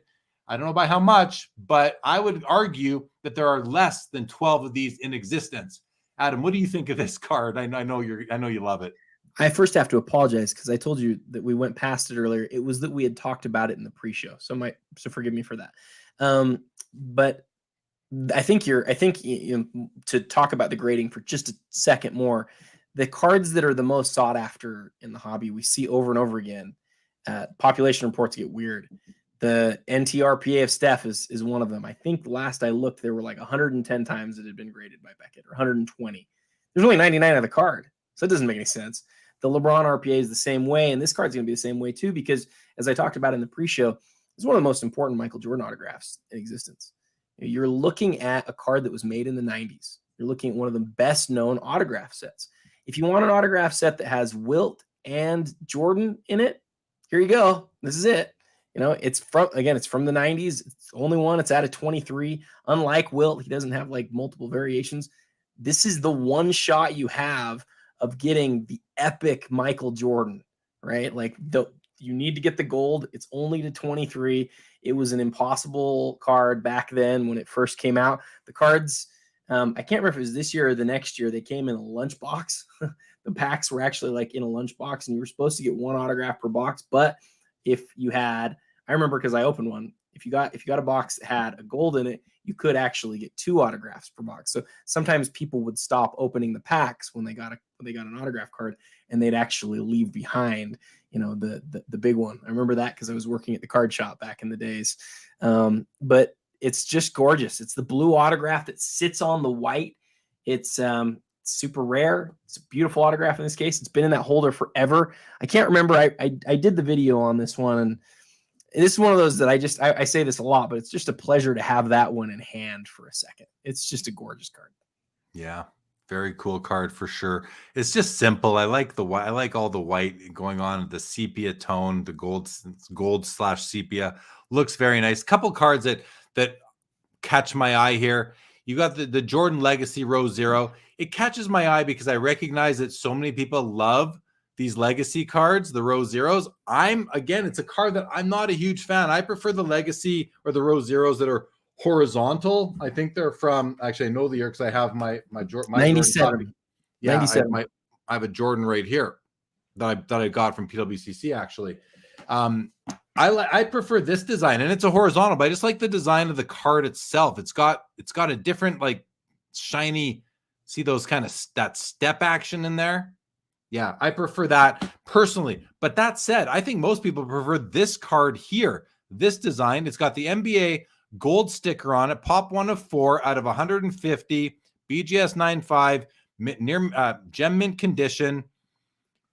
Again, this is one of those cards where I'm gonna call it out, not because I love it, but because I know so many people do, and I think it's worthy. I think it's worthy of attention. The other one is this Peyton Manning Bowman Chrome Golden Anniversary PSA Gem Mint 10. It doesn't look great in this scan. It just looks dark. Adam, here, let's open this one up. I want to see what it looks like. It's out of 50, pop 1 of 5, $9,000. That's a rookie card. I mean, to me, it's a rookie card. It might not own that designation because it's a parallel. But let's take a look at that. So much nicer in the video. Look at that. I mean, it's way nicer there. This image does it no justice. This image helps, and the video here you can see just how beautiful and bright. Like, look when on that one angle, the grass in the grass is like beautiful. It's a beautiful green. So I really like this card. You know what this reminds me of is this in a couple of years after this one, the Brady The Brady Bowman Gold. I think it's numbered out of 50 as well, or maybe it's numbered out of 100. But the thing that I like about it is, unlike the refractor, it is serial numbered, and you do know exactly how many of them there are. Aesthetically, it's not, whether it's in the video or in a still image, it's not going to compare to the refractor. Some people they need their card to refract, and that's it. If it doesn't, they automatically turn off to it. But to other people, having the really rare item is the key thing. So imagine you're a big time Peyton Manning collector. You want to own all of the big rookies. Well, I can tell you this is one of the biggest ones. And then to also have it in a PSA 10, again, it's just, I use this phrase a lot. Like, you're just not going to see it very often. You might go years without seeing another PSA 10 available for sale. So I would say that this is a case of rarity over aesthetics, because most of us would take the refractor. What's really interesting, Jeremy, is to think, what if Topps, or in this case, Bowman Chrome, would have created a gold refractor serial numbered out of 50? It's a great what if game. Unfortunately, they didn't.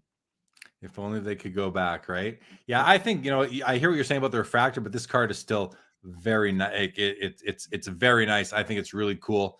And here's a LeBron Disco, Black Disco 1 of 1 from 2019.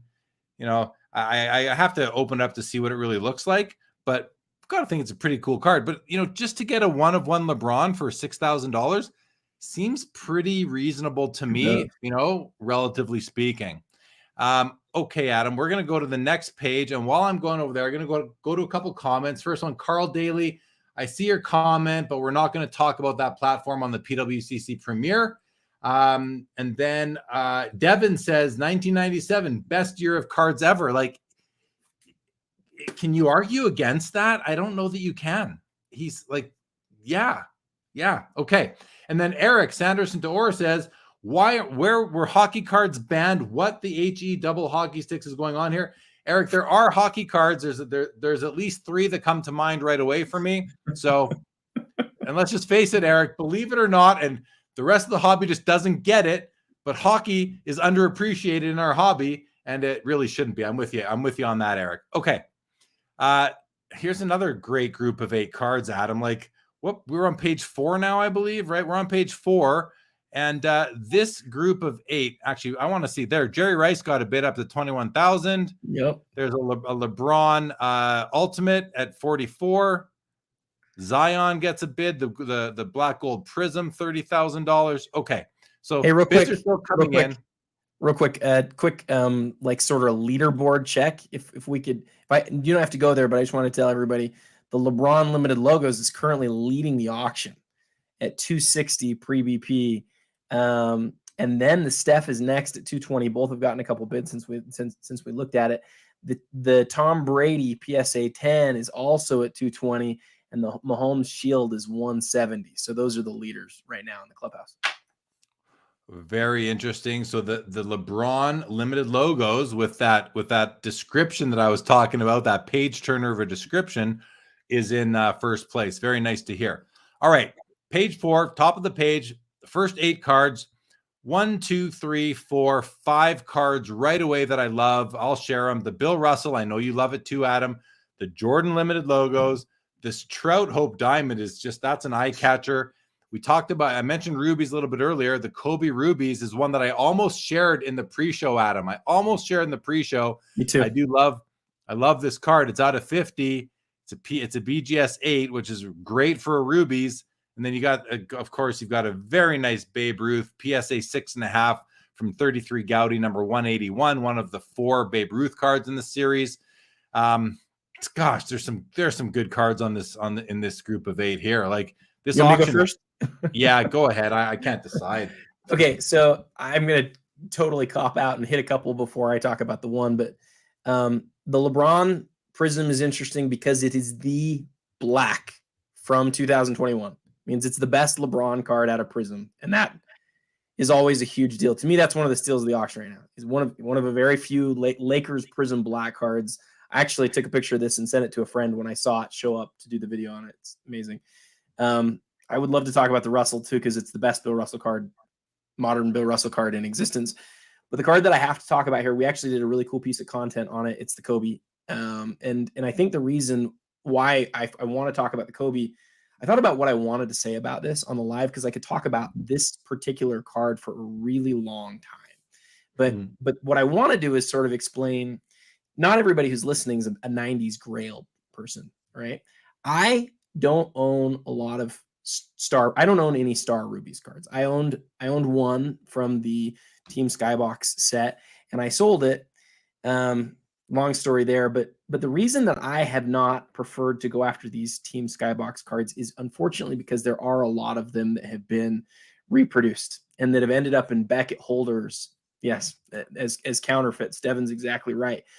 This card to me is so significant, Jeremy. I will say this 1,000 more times if I have to.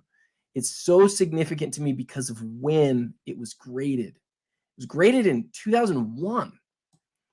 So what that means, and it was the second one graded, and there's a very good chance that the first one graded isn't in that case anymore, right? What that means is if you want this card prior to all of those counterfeits, one that hasn't been touched in all those years, this is it. Like you never see cards like this that are this important, this significant, that there have been counterfeits, but that the card was encased prior to that. So, when you add on top of that I'm not going to lie, like the Team Skybox Star Rubies are some of the nicest looking cards ever made. They're just incredible. Go look at the piece of content we did. It's on the PWCC Instagram. Watch how the card turns in hand. It is just unbelievable. But to me, you cannot overstate how important that fact that it was graded in 2001. It's really important. Thanks for all that information, and nice that you corroborated what Devin had said. I did open this up because the image, this flat image, doesn't really show the beauty of the card. So let's open it up and look at that. Look at that right there. Like that is how beautiful this card is. Whereas a flatbed scanner doesn't give you, or however this image is captured at PWCC, doesn't give you nearly the same effect that this does up here. I mean, that is an accurate representation of what this card looks like. And even here, I'll just look at that. Like, look at that. It's a beautiful card. And the fact that you added that detail, Adam, that it was graded in 2001, that's got to give a lot of people some comfort on the card itself for sure. So very important stuff. I want to address Sasha. Good to see you. Sasha P was a guest on Sports Cards Live a couple weeks ago.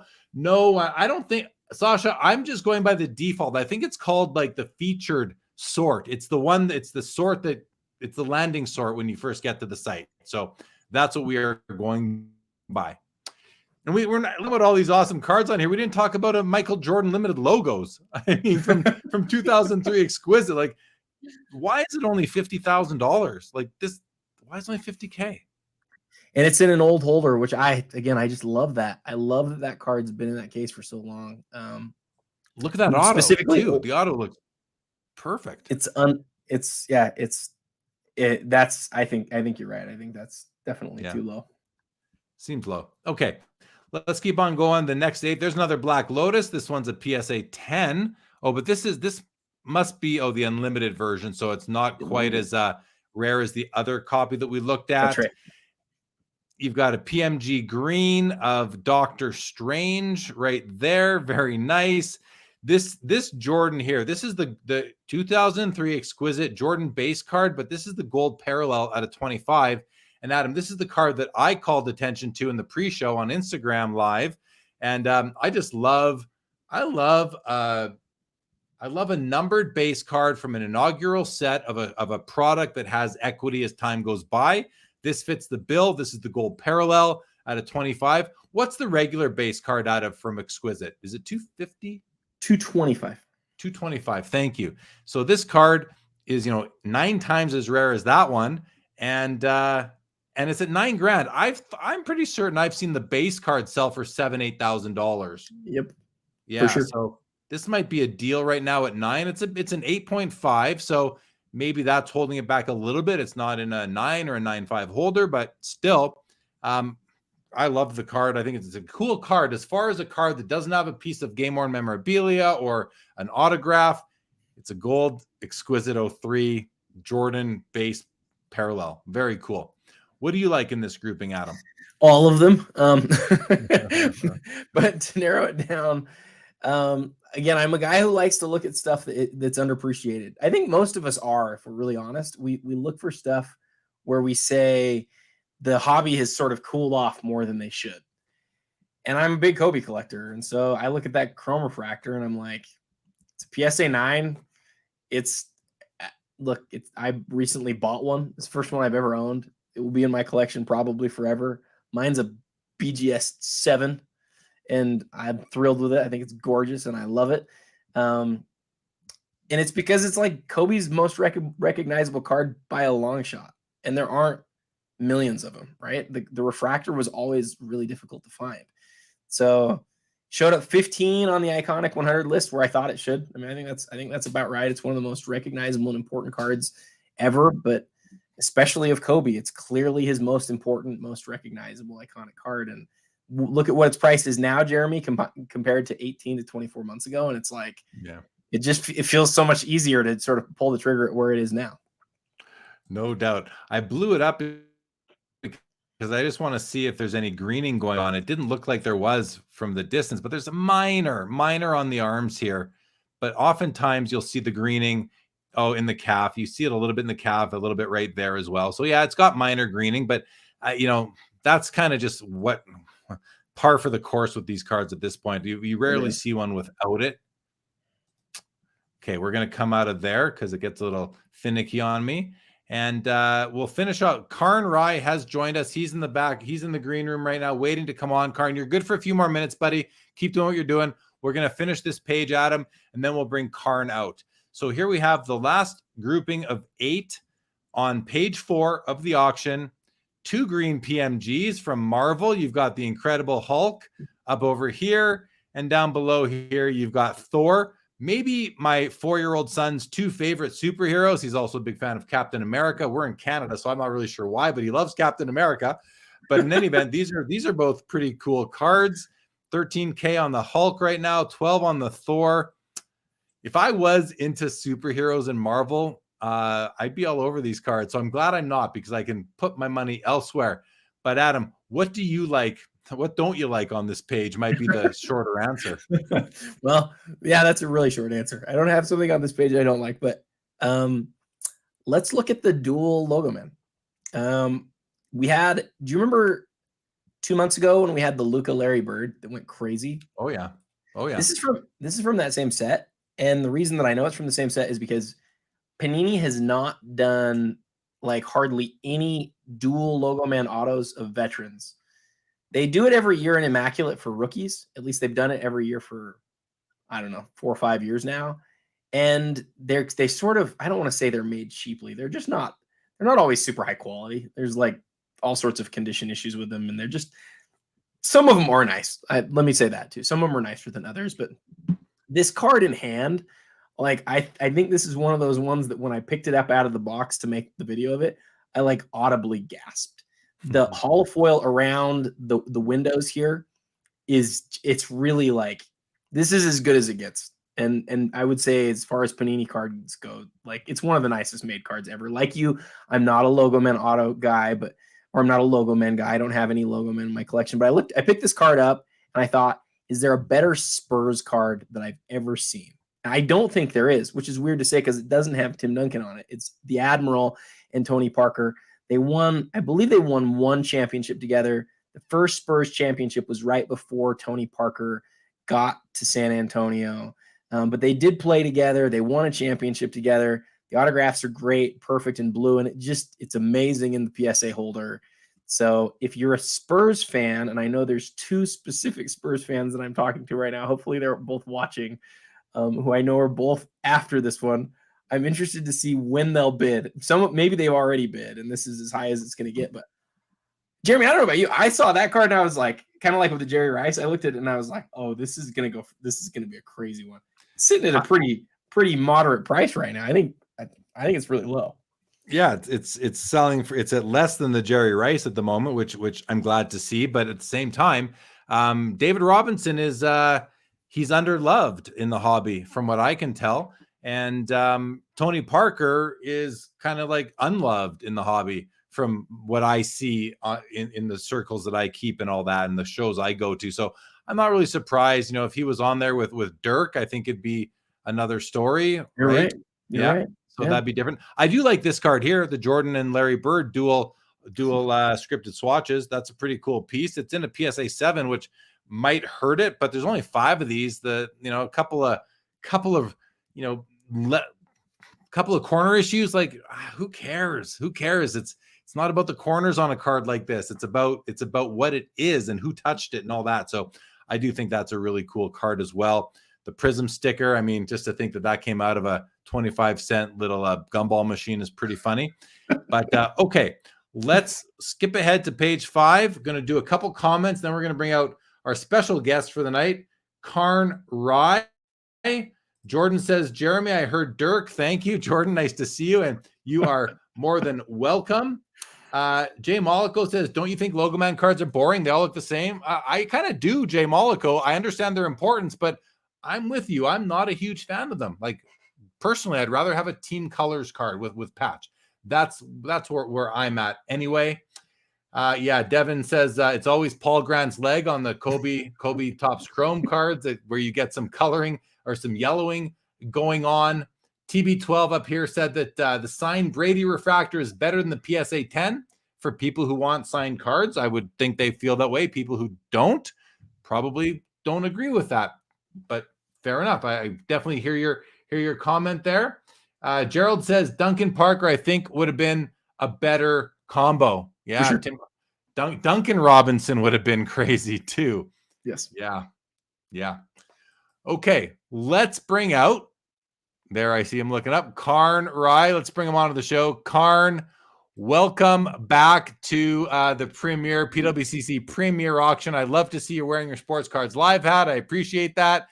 You are on mute, but how are you doing tonight? Great. Doing well. Just wondering why this BGS 10 Future Watch Auto Sidney Crosby is a third of the price of McDavid Future Watch Auto PSA 10. Makes no sense to me, but it's how it goes sometimes. Well, and it's a BGS 10, which is tougher than a PSA 10, while the McDavid is a PSA 10. I talked about those cards on the Instagram pre-show. Adam says, one more card for you, Jeremy. Well, I pulled up 2. I said, I'm going to compare the 2. I want to see how they do. Crosby's got 3 cups. McDavid has 0 cups. Just the one that's part of his uniform, the one part of his equipment. That's it. So I'm with you. That is, I think, underappreciated. I try to stay away from undervalued, underappreciated. Last month, you were on the show with us, Karn. You were busy bidding on some cards. I think you won one. You wouldn't tell us what it was, but congratulations again on that. I have to ask, are you bidding on anything tonight in the premiere? Because it's way more fun if you are. Yeah, and honestly, I'll just be like, this time I won't be secretive, and I'll just share what I am bidding on, because it probably helps me not buying, because I shouldn't be buying these days. So, especially since last month there. So, yeah, I think obviously one of the nicest looking PMGs, in my opinion, is the gold PMG, and that 2020 retro Austin Matthews is actually a card I sold privately a few months ago.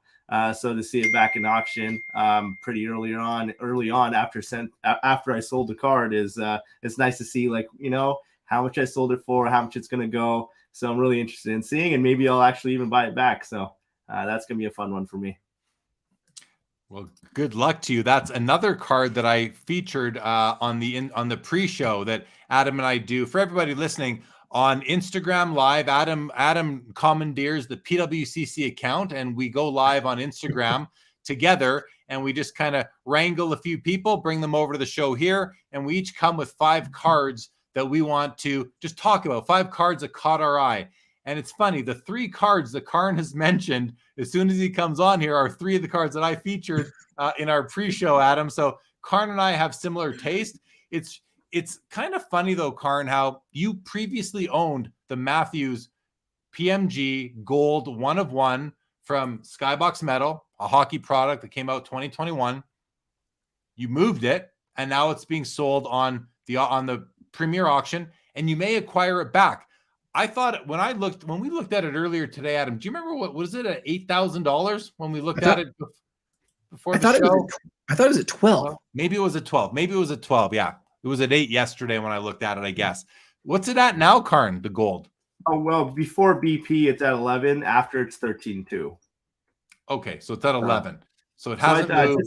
just to give context on it, I did move it a part of a larger lot. So it's not a situation where the buyer probably is just trying to get it from me and flip it. It's more so he possibly wanted the other 2 cards I sold him. And this is one of the pieces that I kind of had a part of the deal to make the deal happen.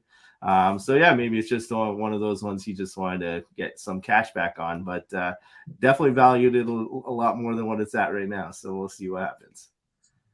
Well, the interesting thing, sorry, real quick, Jeremy, if it's okay that I jump in, the interesting thing that we're seeing right now, I think, is that in the past where everybody had to have their bids in early, I think when we went into Premier, or when we went into, to extended bidding, in some cases, the bidding was largely already done because people had to get their bids in, right? Now, I don't know about you, Karn. Now, some of the cards I'm looking at and I'm going, is that almost done, or is it like even started yet? I don't think we'll know until we're done, I guess, is what I'm trying to say. Yeah, like I've mentioned on previous shows, I usually the first day I go and bid on everything that I want to bid on to ensure that I'll be there for extended bidding.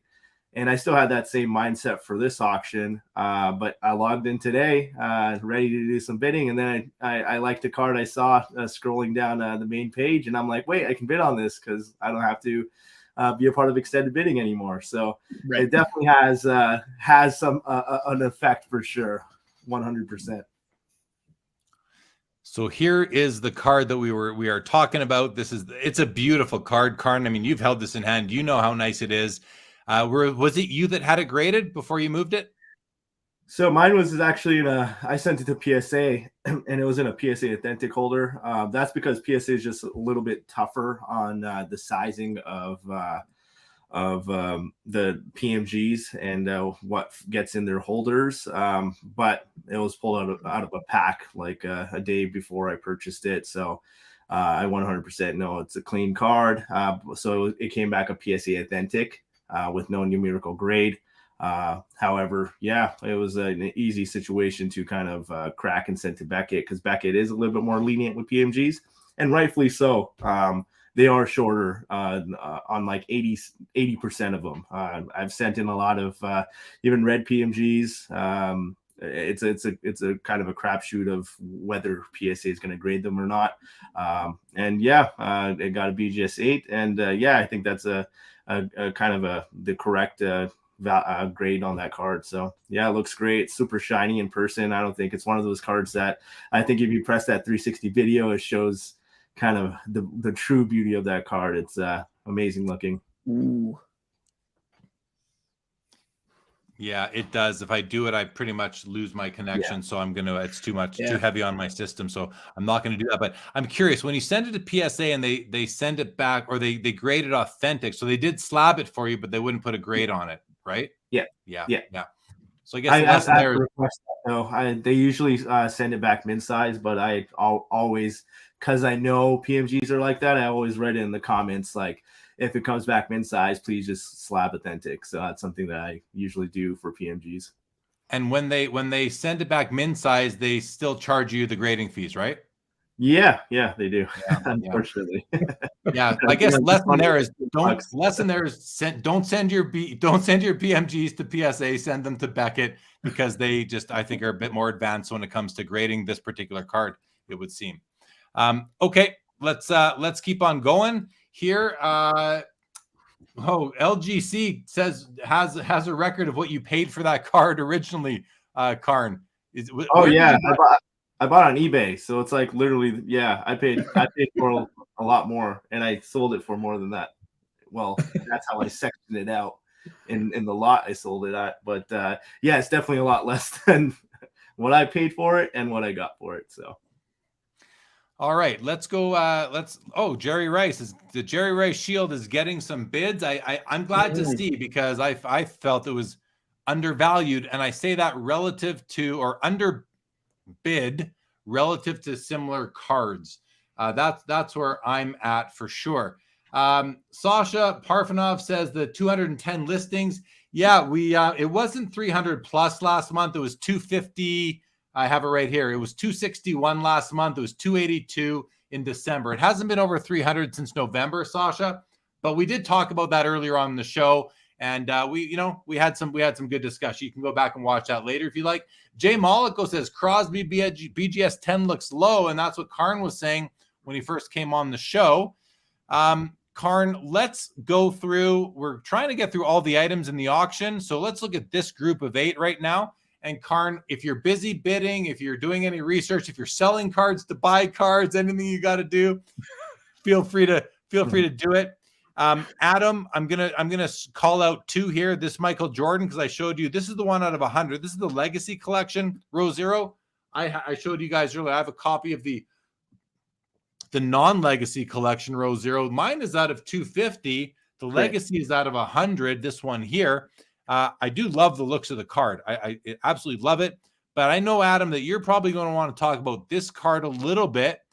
The price is very surprising to me right now. Why is it so low? So this is an example of this card that was autographed after the fact. This wasn't pack inserted as an autograph. And so when we always think about this card, there's like the regular jersey version, which to me is still an incredibly important insert of Michael Jordan. But what's happened is this card was then taken to his camp and signed and authenticated. It's got all that, but it didn't come out of the pack that way. If it was inserted, if it had an autograph that looked like that out of the pack, it would be selling for close to $1 million like the last one that we saw a few months ago. The card that I want to talk about real quick, though, Jeremy, is that Yao Ming Tracy McGrady. The Yao Ming Tracy McGrady is, as we talked about in the pre-show, it's maybe the best card of Yao in the world, the best card of McGrady in the world. It is another card. I will disagree with whoever said this in the chat. Not all logo men are created equal. Some are really beautiful, and to me, it's all about the hollow foil and the rest of the design around it, and whether the autographs are like sort of centered within their areas.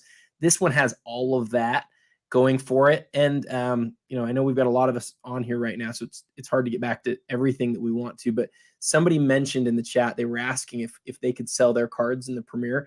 You absolutely can.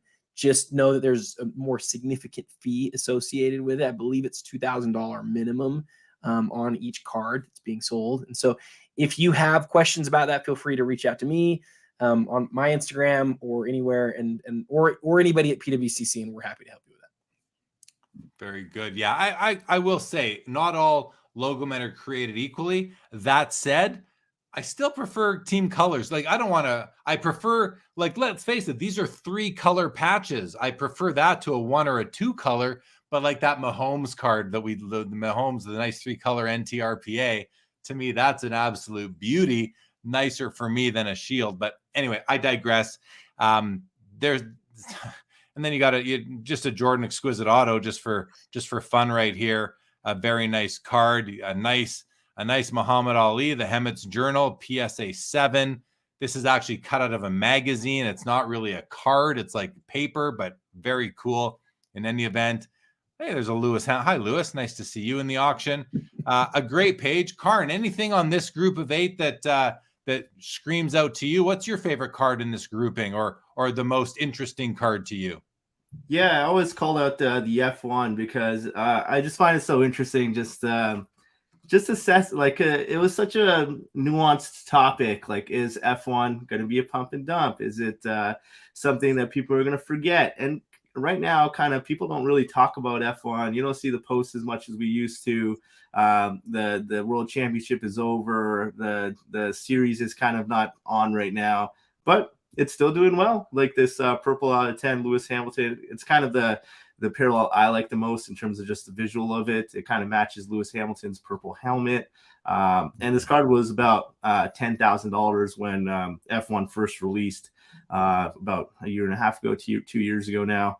And it's still doing way better than that. So almost, it's around 16.8 after BP. So about 60-70% higher than release date, and going strong still. So yeah, I always like checking up on the F1 market and seeing how it's doing.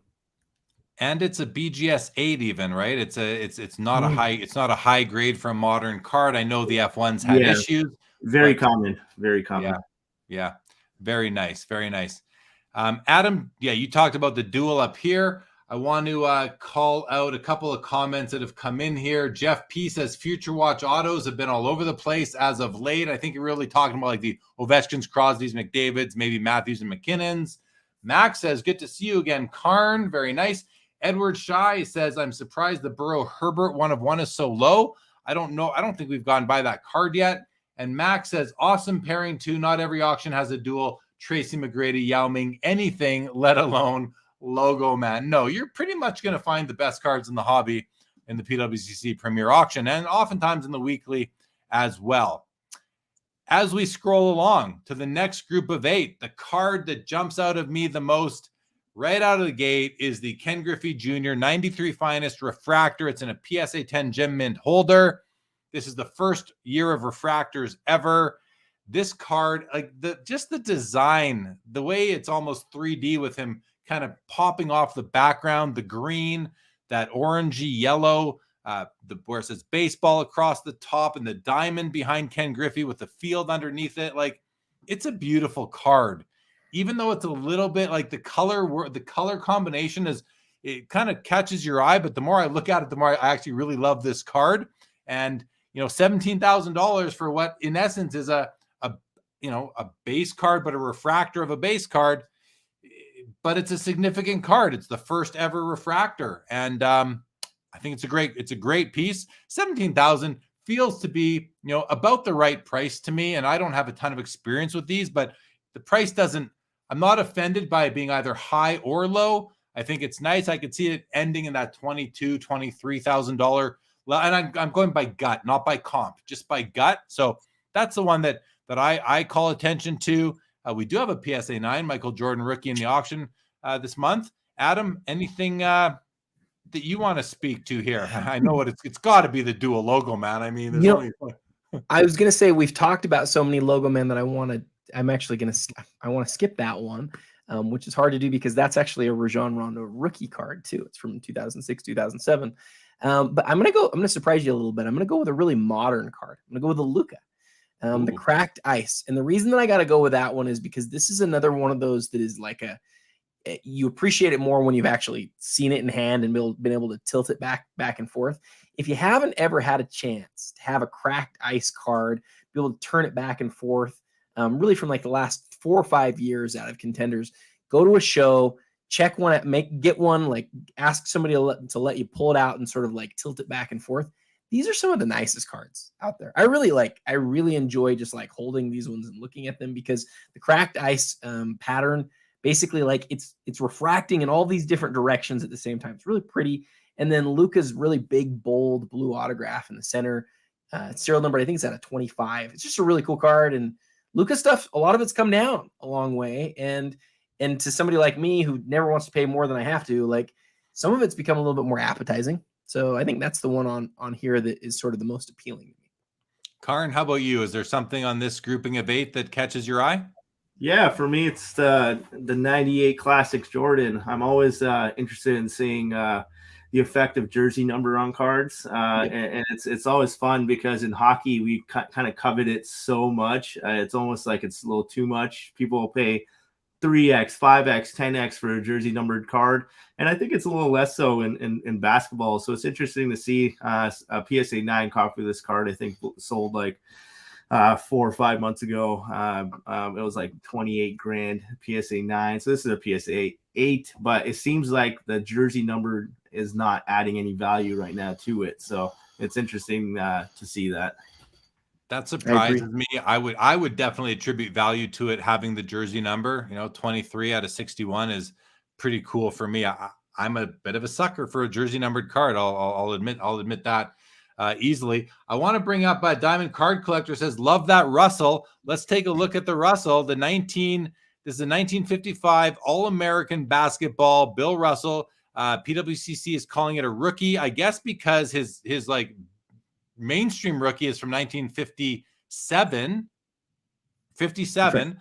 That's right. And so this is from a couple years before that. So can't say I've seen many copies of this card before. High grade and a 9 for a card from 1955. Adam, what do you know about this card? This is kind of up your alley, I would think.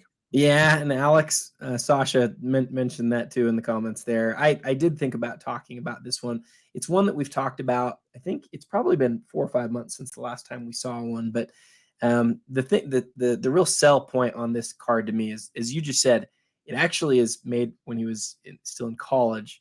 It's made prior to his rookie card. It's significantly rarer. The thing that I always marvel about with Bill Russell, he just doesn't have hardly any cards. Right? He's got 57 tops, 261 fleers, and that is the end of the list. So, he has a couple of other cards that are like not mainstream. This is one of them. And then there's the 68 tops test. That's 5 total cards from his entire career as the most winning player of all time. And to me, it just seems like kind of common sense that if he has hardly any cards, there would be a lot of people out there going for like the whole run, like you talked about with Gretzky and with Mantle.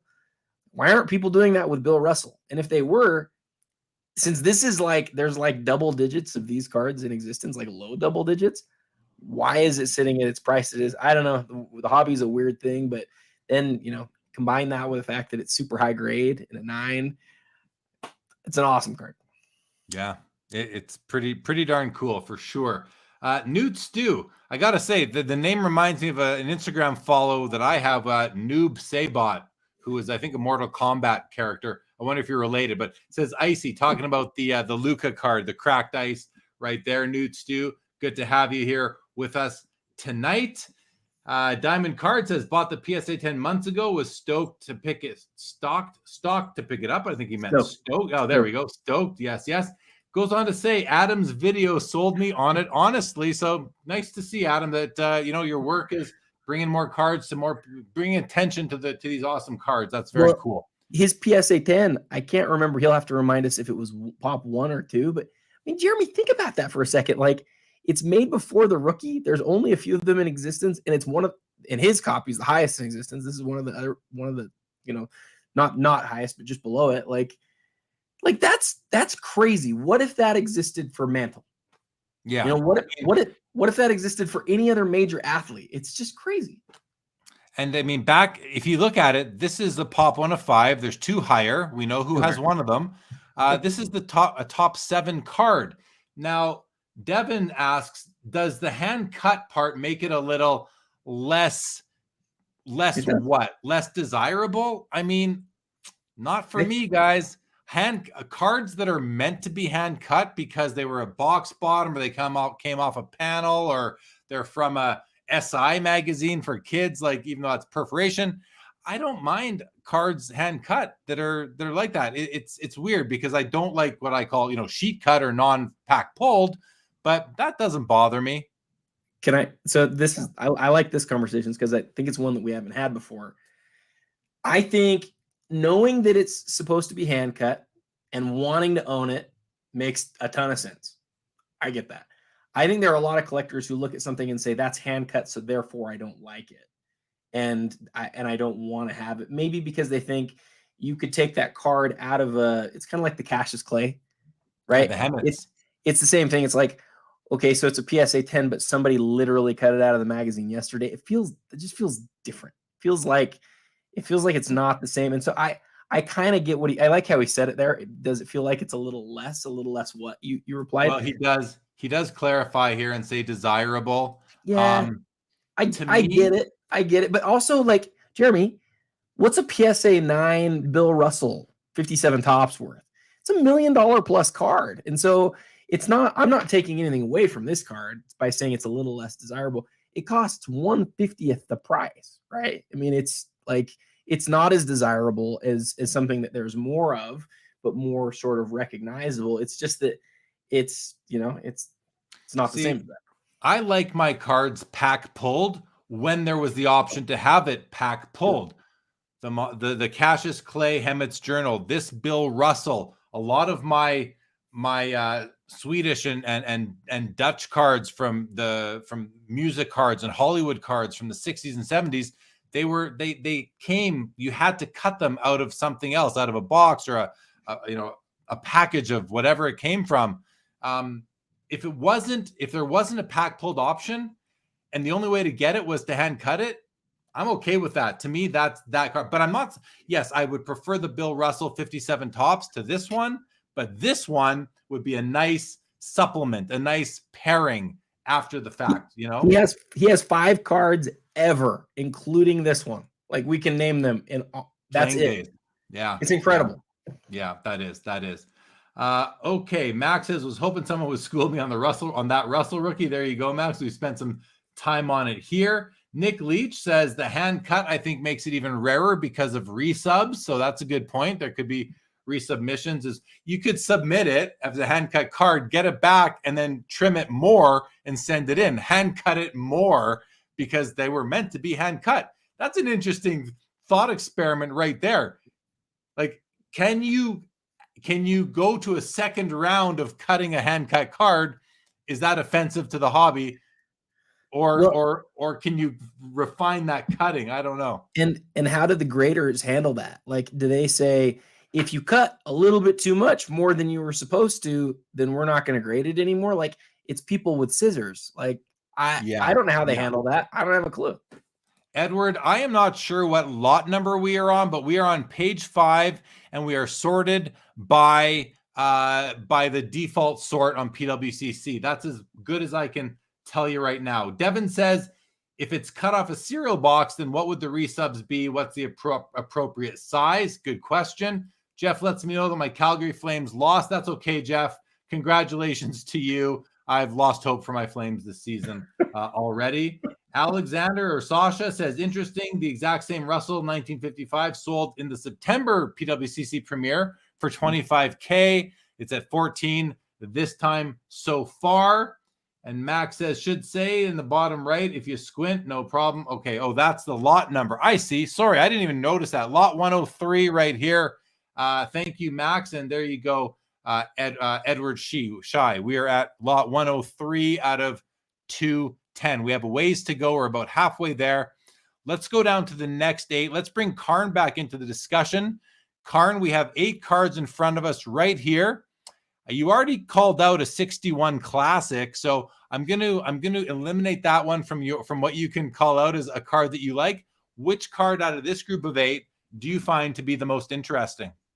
For me, I got to go with the GOAT debate. Jordan versus LeBron on card auto BGS 10. I think that's a pretty reasonable price to get a card with both LeBron and Jordan on it there. So that's my pick for favorite card there. And it's a BGS 10, so you've got that pristine grade associated with it. Population 1 of 4. There's only 50 of these, and 4 of them got a grade of pristine. That's pretty rare. If you look at the rate of pristines given out by Beckett overall, I think it's a lot lower than 8%, I think, which is what 4 out of 50 would be. Adam, do you know, was Trilogy in back in 05, was it generally a well-produced from a QA perspective? Was it well-produced? The cards are like straight up acrylic, glassy, plasticky things. And I think that just lends itself to having a higher grade. I had a PSA 5 before, so did you? I had a pretty bad copy of the triple. It was a Kobe, LeBron, Jordan, or it was a PSA 5 or maybe a PSA Authentic, but it was like pretty scratched up. And, it gets really scratched up, but I would imagine like the obviously the edges, the corner, and all that is probably in pristine condition. It's all about the surface on these type of cards. Yep. Yeah, you can get some pretty banged up surfaces where you can see the scratches like going right through the autographs and removing a bunch of the autograph as well. So, Adam, what about you? What do you like on this page? And feel free to go away from basketball on this page if you might. No pressure. I think I will. Yeah, I think I will. We don't see a lot of soccer in the Premier. We don't see a lot of soccer compared to the other sports in general because there's so much less of it. But what I always think is really interesting about that is when you look at the most followed, most popular athletes lists, they're all soccer guys, right? They all are.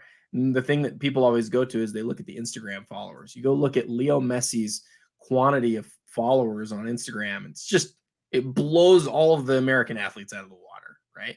Now, how many autographed shirt or autographed jersey cards does Messi have? He doesn't have very many. And, you look at this, you look at its price compared to most of the cards that you see in the Premier Auction. It's relatively low. It's pretty affordable. I don't have the data on like how many total autograph game used or match used type cards Messi has. We don't see very many of them though. And so for me, that's a really cool card. Very cool card. And as Edward says, there's the Burrow Herbert right here, the 101 dual auto national treasures, which it's got the 10-10, so the 10 grade on the card, 10 grade on the autos. They do look to be sticker autos to me. So stickers versus on card, that's probably why this isn't a bit to a lot more money at this point. The card that that my eyes are drawn to the most is the Hank Aaron rookie, the 54 tops. This is an SGC 8 with an eye appeal designation of exceptional, meeting top 15% of examples that have crossed the PWCC desks. And I just love I love this card. Guys, I have a painting of this card in my rec room right over there. It's one of 16 card paintings that I have, and I'll have to show those on my Instagram soon. But I love the Hank Aaron rookie card, guys. I just love it. And I'm the proud owner of a copy. It's in a PSA 6 holder. It's a beauty. But I love the orange background. I just love it. I just love the card. Hey, Jared. Okay. Hey, Jared. Yeah. Jared, real quick, sort of pricing, like leaderboard update again. We have, I was going to say it just changed a little bit. LeBron is in the lead again at 270 with Mahomes Shield at 260 and Brady at 240. So, and Steph at 220. So, seeing a couple other bids now as we get down to that one. We're in that 1 minute window now, and this is the part that we talked about in planning. I don't know what's going to happen here because everybody can bid. I don't know what percentage of people bid beforehand. They're just bidding now. They're going to wait. I don't know what people's strategy. Karn, what's the right strategy here? What's the right way to win an item in Premier right now? Honestly, it would probably be to like outlast people, right? I think that's probably the best way to do it. I don't know. It's just like just bid when there's a second left each time and just make sure people go to sleep type of situation, because there's no real strategy here. It's just like anyone can bid. So you don't know if you're up against one person, two people, like you said. So anything kind of goes, and it might be a late one today. So here we are now sorted by highest price, and to what Adam was just talking about, there's the LeBron at 270. It's a rookie year, limited logos. It's a beautiful card. Probably has the best auction description I've ever seen. I call it an auction story. It actually brings the card. That story brings this card to life. Go read it when you have time. Here's the Mahomes Shield at 260,000. One of my favorite cards, that is not like doesn't have all the bells and whistles, is this Brady Bowman Chrome Refractors at 240. There's the Steph out of 5 NTRPA at 220. There's this Mahomes, the Stars Stripes out of 13 BGS 95 is at 155K. All these numbers are plus 20%. And there's the LeBron Gold. That's a card that Karn recently owned and recently moved. It was documented well on the Sports Card Investor YouTube channel, because Karn traded this to Jeff Wilson back in November. Not this exact copy, but a copy. Was it this exact copy? No, I think Jeff said he was keeping that one forever. Yeah. Was yours a 9 as well, or was yours a 9.5, or what was the grade of yours? It was a 9 with really, really great centering, so 10 centering. But this is a nice copy. I honestly toyed with going after it, but it's just one of those things. I can't do it. I can't do it. But it's a really, really, really nice copy. It's 0.5 away from 9.5. Centerings, honestly, it doesn't look like 8.5 bad to me, to be honest. It looks pretty good. So it's got like bump potential possibly. And it's sitting at a pretty good price right now at 180 all in. I haven't looked at the back, and I'm not going to, just in the interest of my efficiency on the system here. But That is undergraded for centering to my eye. That is definitely better than an 8.5. I don't see anything wrong with that centering, actually. It looks the back is perfectly. the back is a common back of LeBron James Topps Chrome, so it's off centered like pretty bad on the back. But I've seen 9.5s with that same type of centering on the back, so I really honestly don't understand the rhyme and reasoning of the grading of the back of this card, because they're all like that. But you'll see 10 centering with the same kind of really off-centered back, but some will have 8.5, some will have 8. And I truly believe that this whoever owns this card might have gotten a little bit shafted with the centering grade there. So yeah, it seems like great value for such a nice copy with what could be potentially undergraded with its worst subgrade score too. So I would think I listen, this is not advice of what to do, but if I owned this card, I would expect to resubmit it, crack it out, resubmit it, and get that bump to 9.5, because the centering is, I think, is harshly assessed in this particular card. And it just might have been the day that the grader graded it at that time, that's why it came out, or when it was graded, 2020 versus 2015 or whatever. Could be any of that. As we continue, though, there's the 52 Topps Mickey Mantle and the 5.5 at 120. The beautiful Bowman rookie Mickey Mantle and a PSA 7 at 120. Another the staff. I mean, this is the first page sorted by highest price now. So we haven't looked at this sort yet tonight, but I'm going to go back to where we were now, and we're going to continue on. Before we do, Millennium News makes this comment, says this is when Karn said, well, it comes down to the GOAT argument or debate between Jordan and LeBron. Millennium News says there is no GOAT debate. MJ is the clear-cut GOAT. It's starting to surface that many media members pumping LeBron are Clutch Sports clients on the payroll. Very interesting. And I mean, to me, it's MJ all the way. There's no debate there. LGCO Peachy says, and he's talking about if you're hand cutting a box bottom card, he's saying, or a serial card, any card that is on a panel that has the dotted lines telling you where to cut, says PSA.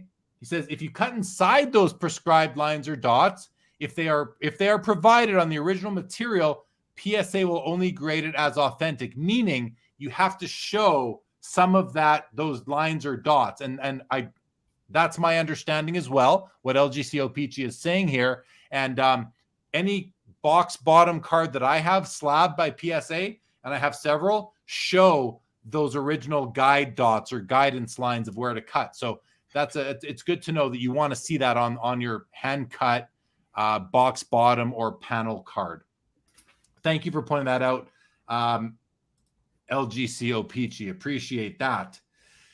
Griffey PMG says, Jordan logo man, why? What happened to it? What happened to the Griffey? It's not. Why isn't that on the first page here? Wait, is it on this page? Maybe it is. Let's see. It's still sitting at 55. I just went and looked at it. It hasn't moved. God, if my budget was like, I wish I could make a play at that card. What a steal! Like I was told. I heard some people were talking like the over under on the card was like $90,000, and I said, oh well, I was never in it then at 90K. It wasn't even close. But my gosh, what a great card. Okay, let's go back. Let's go back to where we were, picking up where we left off. Let's have a look at the here's the Iron Man comic. We talked about that a little bit. Oh, I'm on page. Sorry, we got to go back to page. Let's go to page 6 now. Let's go to page 6 of the auction. And look at the clock, Adam. 4 seconds. No, it just reset. So here we are on page 4 of the auction. We have another grouping of 8 cards. And I mean, for me, the bookends on the top row are the ones I love the most. You've got the PSA 9 Larry Bird Magic Johnson rookie, and then you've got the Precious Metal Gems, the PMG Gold Austin Matthews on the top right. I love both those cards. I mean, heck, the triple panel 1980 Topps card, as Adam said earlier, was the only horizontal card to finish higher on the PWCC Top Iconic 100 than the Mickey Mantle Bowman rookie from 51, which I believe ended at, was that spot 11, Adam, in the book? I think Mantle was 11 or 12, and then no. It might have been 13 or 14. And then the 1980 Topps was number 8, I think. Okay. Yeah. The mantle came in at number 14. Not that you guys can see because I'm small in the window there. Mantle came in at 14. And then the highest ranked on the iconic list of a horizontal card is number 8. This one right here. And there's a PSA 9 copy sitting at $13,000. Great card.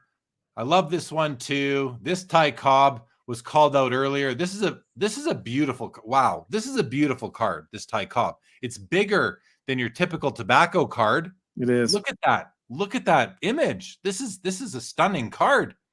From I'm not really 1912. familiar with it. I don't think I've ever seen this card before, and I just fell in love with it. It looks almost like it was like supposed to be a T206, right? It's got a lot of the same similar features, except for it's obviously a lot bigger. But that card's over 100 years old, and it looks like a blazer. It just looks like a beautiful card. Like it says PSA 4 on the label above the card there, but like look at, and I'm sure there's something technically wrong with it to bring it down, but look at the centering, look at the color pop.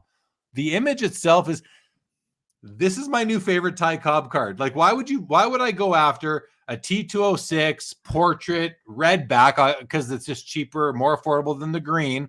Why would I go for the T206 when I could go for one of these? Now, maybe the price. This is probably on par, if not a bit more than what the T206 red back portrait goes for. Yeah. This is one of my new favorite cards. I just discovered it right now. Well, I'll tell you what's really crazy, Jeremy. I'll tell you what's really crazy is it's a 4, and look at the subtitle right there. PSA population. Does it say 1 of 10, and there's just one rated higher? That's a huge card. Jeremy's thinking of bidding. So we just got to take. Look at that. Oh, I love tons of text on the back. Free with minors extra smoking tobacco, series of champions, 25 designs. Oh gosh. I don't do the video. I don't do most of the videos for the vintage. And so when somebody said earlier that there was a Cobb, I hadn't even noticed that there was a Cobb. I hadn't looked that closely, but yeah, as I'm looking at this, I'm thinking the same thing that you are, Jeremy. Like this thing is, and we had a comment on it earlier. Whoever shouted it out, spot on. Yeah, when it was shouted out, like that's over an hour ago. Someone mentioned this card. I read out the comment, but I didn't know what the card was, so I just flew by it. And now I understand why that made it into the chat. Somebody, a very astute, advanced type of collector in our chat, I forget who you were. Raise your hand if it was you, please. This is a card that I covet now. I might want to empty my account on this card. This is a beauty. This is a wow. I'm blown away. See, I've been doing this hobby for 42 years, and you still can find something new. That's why, you can always find something new. Doesn't matter. Oh my gosh. Okay. Jeremy, I gotta stop gushing. Are those bottom corners the biggest issue? This card has no issues, Adam. Nah, you know what? There's a little, so turn it around on the back. You can see the stain from the back that you can't see on the front. I saw it. I'm not going to do that right now because I'm gonna slow down. I closed that window. I'm sorry. Sorry. I don't want to. It's small. It's really small. I mean, in your words, I'll do it. Let's go have another look. In your words, it doesn't offend me. I look at that as a 4 and I go, nah, that's not a 4. That's a 5 or a 6. It's really nice. This right here, Adam. Yeah. I like that. I like that on my card. This card is from what, 1912. It better have something on it. Like that just tells me that it's lived a life. Like, no, this card is perfect. It's perfect as it is. I want this in a PSA 4. I don't want it graded higher. Yeah, give me a little stain there. Like that's fine. I don't care at all. I want that. I want to go. Yeah, the bottom corner is a little bit rounded, but look at how natural that is. It's beautiful. sometime when Oh the my show's God. over, I'm gonna go read the whole back too. I love how much is written on the back of that card. Me too. Oh God, I love that card. Okay, I got to stop looking at it because yeah. Oh, I can't just go buy a card like that at that dollar value that I just discovered. I would need to do some research. I'd be happy with a lower grade copy. But oh my God, what a card. I am in love with it. Like it is just it's just beautiful. It's just beautiful. quick. Like put that beside your 33 Gaudy Babe Ruth number 53, you know? Yeah. Real quick before we move on, what's the name of it? Series of Champions. For anybody who's in the chat who's more sort of who knows more about this, what is Series of Champions? Because most of the time we see those small cards, we know they came out of tobacco. They're shaped the way they are because they fit in the tobacco that way. But this card's larger. Where did it come from? If you guys could, if somebody in the chat could tell us, that'd be really. I'd like to know. Yeah, I'd like to know as well. Vintage Collector here says bidding is going nuts on the Jordan sneakers, so it is up here in the ticker. I don't remember what they were at before, but up to $145,000 right now. So that's like pretty 90K like 2 minutes ago when I was looking. So 90. Yeah, like 97, I think, like 2 minutes ago. So 90 to 145 in 2 minutes. That's pretty impressive. So that, and I think that speaks that likely, and I'm just, this is just a theory, likely speaks to all access bidding, all access extended bidding, because, usually, and we've done this auction coverage now since the first Premier auction ever, which I believe was in May of 2021. We're almost 2 years doing this show, and that I don't remember something like that really happening before. So anyway, that's cool to see. Okay, a couple comments before we go on. Let's see here. Missed a whole bunch. Jordan Logo Man calls out the Griffey PMG 3 times. Is it getting bids, Jordan Logo Man? Is that what you're saying? That the Griffey PMG is better than the Cobb? I want both of them, to be honest. I love both of those, but I'm not going to buy either tonight. Just too much. Cousin Tony, Cousin Oz, good to see you, fellas. These guys are on Sports Cards Live a few weeks ago. We had a great episode. Check that out. Check out their podcast, Cousins Collectibles. As someone put, the most slept on podcast in the hobby. Jay Mollico wants the Griffey in PSA. I think you're talking about the PMG. Newt Stew, always good to see you. I just like your name. Good to see you. Andy Sweat's having a good laugh, probably at me falling in love with a card right in front of everybody here. Kevin Walsh says he's a champion batsman for Christ's sake. Yes, he is. Newt Stew says, what fun is a perfect piece of history? What fun is a perfect piece of history? And Vintage Card Collector reminds us on the Jordan sneakers. Andy tells us 70K 15 minutes ago on the Jordan sneakers. They're up to 140. They might be higher. They back up there. Not right now, but look what is. Look what is. The Tom Brady Bowman Chrome refractor is now at 260. Jordan Logoman says, PMG Griffey, man, Jeremy, playa hating hard on. What do you mean I'm playa hating hard? That's my favorite card in the auction. Jordan Logoman. The Griffey PMG is my number one favorite card in the auction. Number 2 is that Ty Cobb as of right now. Jeff Hart says, I'm with you, Jeremy. Love that Cobb. Never seen it before either. Jeff, maybe we should go halfers on it. What a card. What a card. Jordan Logo Man says, 27 guy, I see you laughing. Griffey, PMG, BB. What's this all about with the Griffey PMG? Did I miss something, Adam? I think he just really loves the card and he wants us to keep talking about it. We talked about it a lot earlier, though. We talked about it like multiple times. But listen, the thing that I want to point out real quick, this is my like public service announcement that I always do during the middle of the auction. We don't know when it's going to end, right? Sometimes it really sneaks up on us. Especially this month, we don't have a clue what's going to happen. Nobody really does. Nobody's ever done this before. It's an experiment. We're going to see what happens. But like, we've gotten pretty low on the clock a couple of times.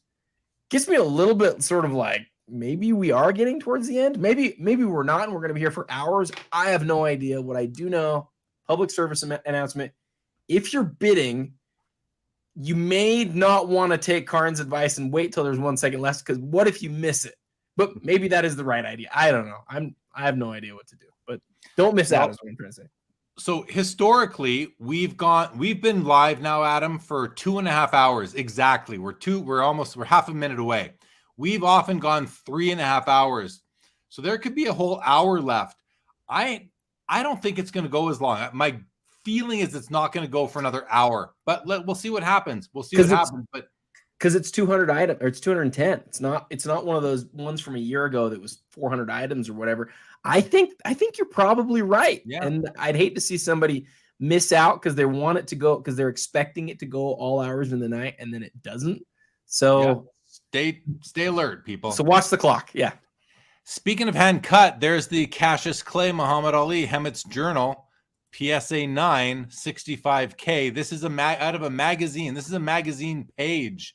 So it's not even a card really, but boy, what a piece of history nonetheless. It's on my want list as as an all-time GOAT. I would love to have that card, or that item, I guess I'll call it for now.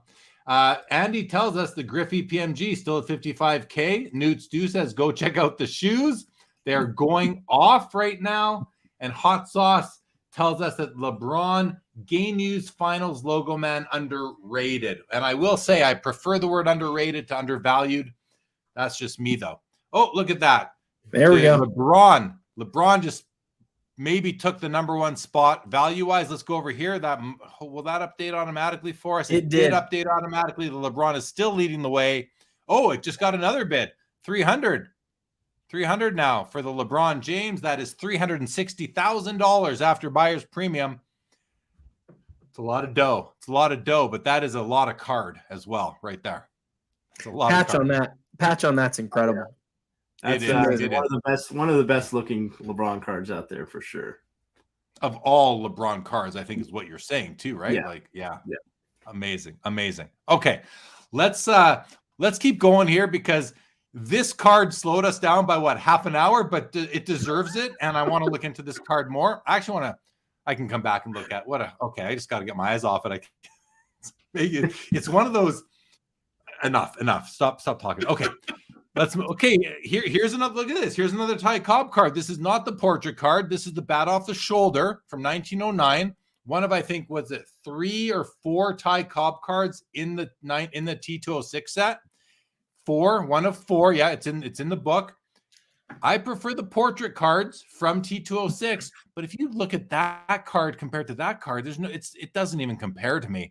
The problem for the T227 up here is that there's so many people collecting T206 sets. There we go. There's the 3. Okay, 3. The 3 Cobb cards from the 1909 to T206 series. Yeah. Anyway, look at this. This is a 25,000. It's a PSA 6, and this is a 26,000, and it's a rare PSA 4. So very, one of those things. It's just supply and demand. Okay, let's come back. Let's stop talking about Ty Cobb, Jeremy. Stop it. Okay, on this page, my 2 favorite cards, guys, are the Joe Montana and the Jim Brown. I love both these iconic cards. I talked about having paintings of cards on my wall in my rec room, which is just that way. Both of these cards hang on my wall in original art paintings. I love them. PSA 10 on the we've seen one of these almost every month for a while now. This is right about where they are. The population, I forget exactly, but it's like 110 or something like that. I love the Joe Montana rookie, and I love the Jim Brown rookie. This is a PSA 8. I'd say it's borderline 8 because of that centering. But if you look at the edges, the corners, and especially the color, this card, if it wasn't for that centering, would be well higher graded.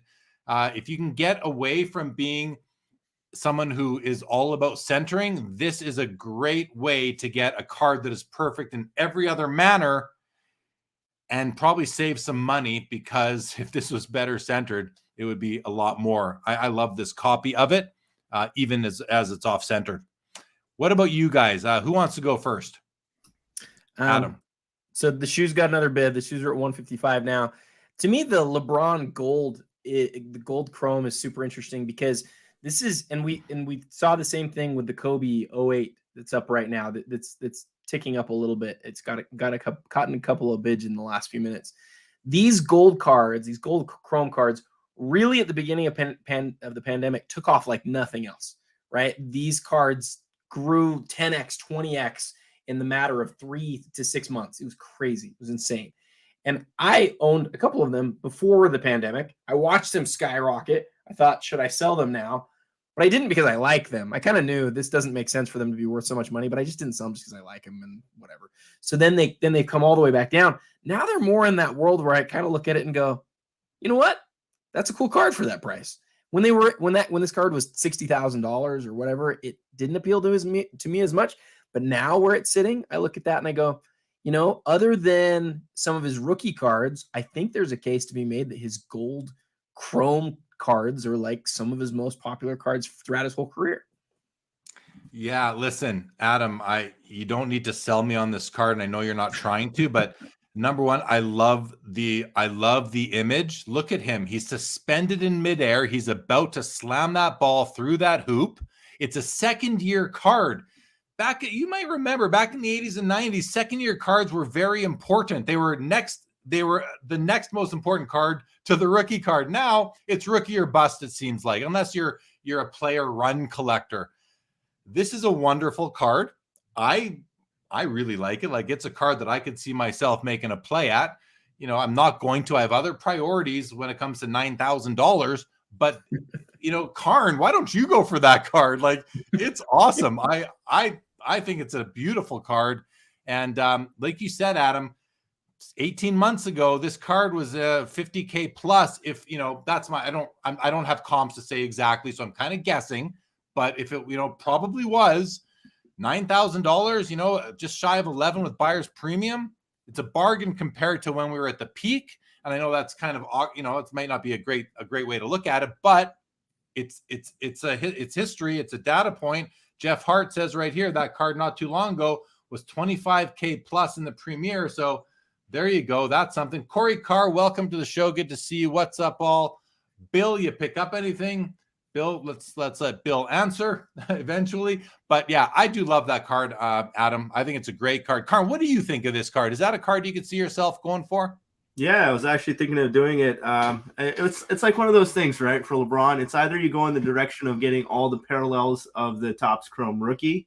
So you get the X Fractor, you get the black, you get the gold, you get the regular, you get the Topps Chrome refractor, or you go in the direction of going for all the gold refractors, right? So I've always gone in the direction of doing the parallels of the rookie. But when I had the gold refractor before Jeff Wilson, surprisingly in Toronto, just came up to me and made the deal for it, I was thinking of going for the gold refractor run. It's just a beautiful set. And it's just one of those things that gold is, I don't know what it is about gold, but people will always just love gold. It's, you know, in the future, 50 years, people will love gold and people will continue to love gold. And yeah, they're just, especially that gold run, the action shots of LeBron James on every single year, they're super cool. So yeah, wonderful cards. And the other thing about, if you were to go for the run of LeBron Topps Chrome Gold refractors, is that there's only like 11 of them or so. Like, yeah. They don't go as soon as Panini comes in. And what year did Panini come into basketball? 09. So there's 7 years. There's 7. 3, 4, 5, 6, 7, 8. And 1 year there's not a gold in 07. I think there's one more year where there's not one too. So there's not know that many. It's doable. It's a beautiful card. Okay, let's move on though. I want to call out this card here because Jeff Hart makes the comment. Great looking example of the 75 Julius Erving, one of my favorite cards of him, and high end. And if anybody doesn't know, Jeffrey Hart has one of the best Hall of Fame basketball collections, rookie full complete sets. He's a set registry leader in many categories on the PSA set registry. So, you know, he knows what he's talking about when it comes to vintage basketball. And when I say PSA set registry, I mean basketball for Jeff Hart. He's been on Sports Cars Live as well. You can check that episode out, a very popular episode. I didn't really look at this card until Jeff made the comment, just because of it's very, you know, black in the background here, dark in the background, and it didn't just pop out at me. But when you look at it and you actually focus on it with the pink accents, the yellow letters, Julius Erving, I mean, this is an awesome card. This is an awesome card. $10,000. Okay, it's a $10,000. top 5%. It's got the superior eye appeal rating, which is as good as it gets from PWCC. Yeah, Jeff, thanks for pointing that out. That is a beauty. That's a beauty. Adam, you're a guy who knows these kind of cards. How do you feel about this 75 tops Dr. J? His rookie was 1972. This is a 4th year card. Yeah, so it reminds me of our conversation about that mantle. Was it a 63? 63, yeah. It's the same sort of conversation. Like Julius Erving doesn't have a lot of super ultra high-end cards, right? From the vintage days, because even his rookie in a PSA 9, there's a couple hundred of them, right? So we almost never see Julius Erving in the Premier Auction unless it is a PSA 9 of his 72. The exception is when you get a very rare early Erving that's a PSA 10. This, you probably won't see another one for another year or two because maybe not. Maybe we'll see one sooner, but for that reason, it's just super rare. Now, then you add to it sort of the context, which is 1975 tops is one of the very few years in basketball where you also get the ABA, right? The very first year where you got the ABA was 71, and then Jeff will have to correct me. It's either 75 or 76. I don't think 76 has ABA cards. I think this is the last year. And so I think this is the last ABA Julius Erving card. And it's one of very few in this grade. And yeah, I love it. I love this card. It's a stunning card. I'm curious what the population is. We don't have it on the front page here. I looked it up. I think when I was doing the video, I looked it up. And if for those who are watching, you can go listen to the video and it'll tell you in there. I think it's 10. 10. Pretty low. Yeah. Pretty low. Okay, very good. Let's scroll to the top for a second, see what's getting big. Oh, speaking of the mantle, Adam, speaking of the mantle, there it is, the 63. Just got a bid. Oh, the LeBron rookie year jambalaya is up to 27.5. That is a Gem Mint 10, if you can't see. And one of Karn's favorite cards, the 61 classic Michael Jordan. I believe that's a jersey numbered copy. And while we're looking at that, LeBron James limited logos surpasses the $300,000 mark. Hey, real quick, Gerald just said that it just got down to 1 second. And, sometimes there's a lag. Maybe it was more like 5 seconds or even 10 seconds. But I'm telling you, we're getting there. I don't think we have long to go. We're getting close for sure. One card. Okay, so we're at the bottom here of page. Huh? Sorry, Jeremy. I was just gonna point out there's one card I was looking to snipe here. The Cristiano Ronaldo Gold 2014 World Cup Prism. I thought it might fall under the radar, but it's quietly gone up $13,000 in the last little bit here too. So I think I'm out of the running on that one. What was your cap on it?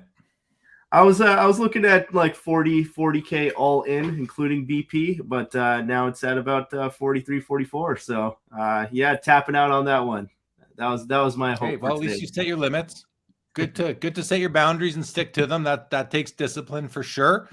Okay, here we're gonna move along now to page 7. While it's loading, we're gonna go to some comments.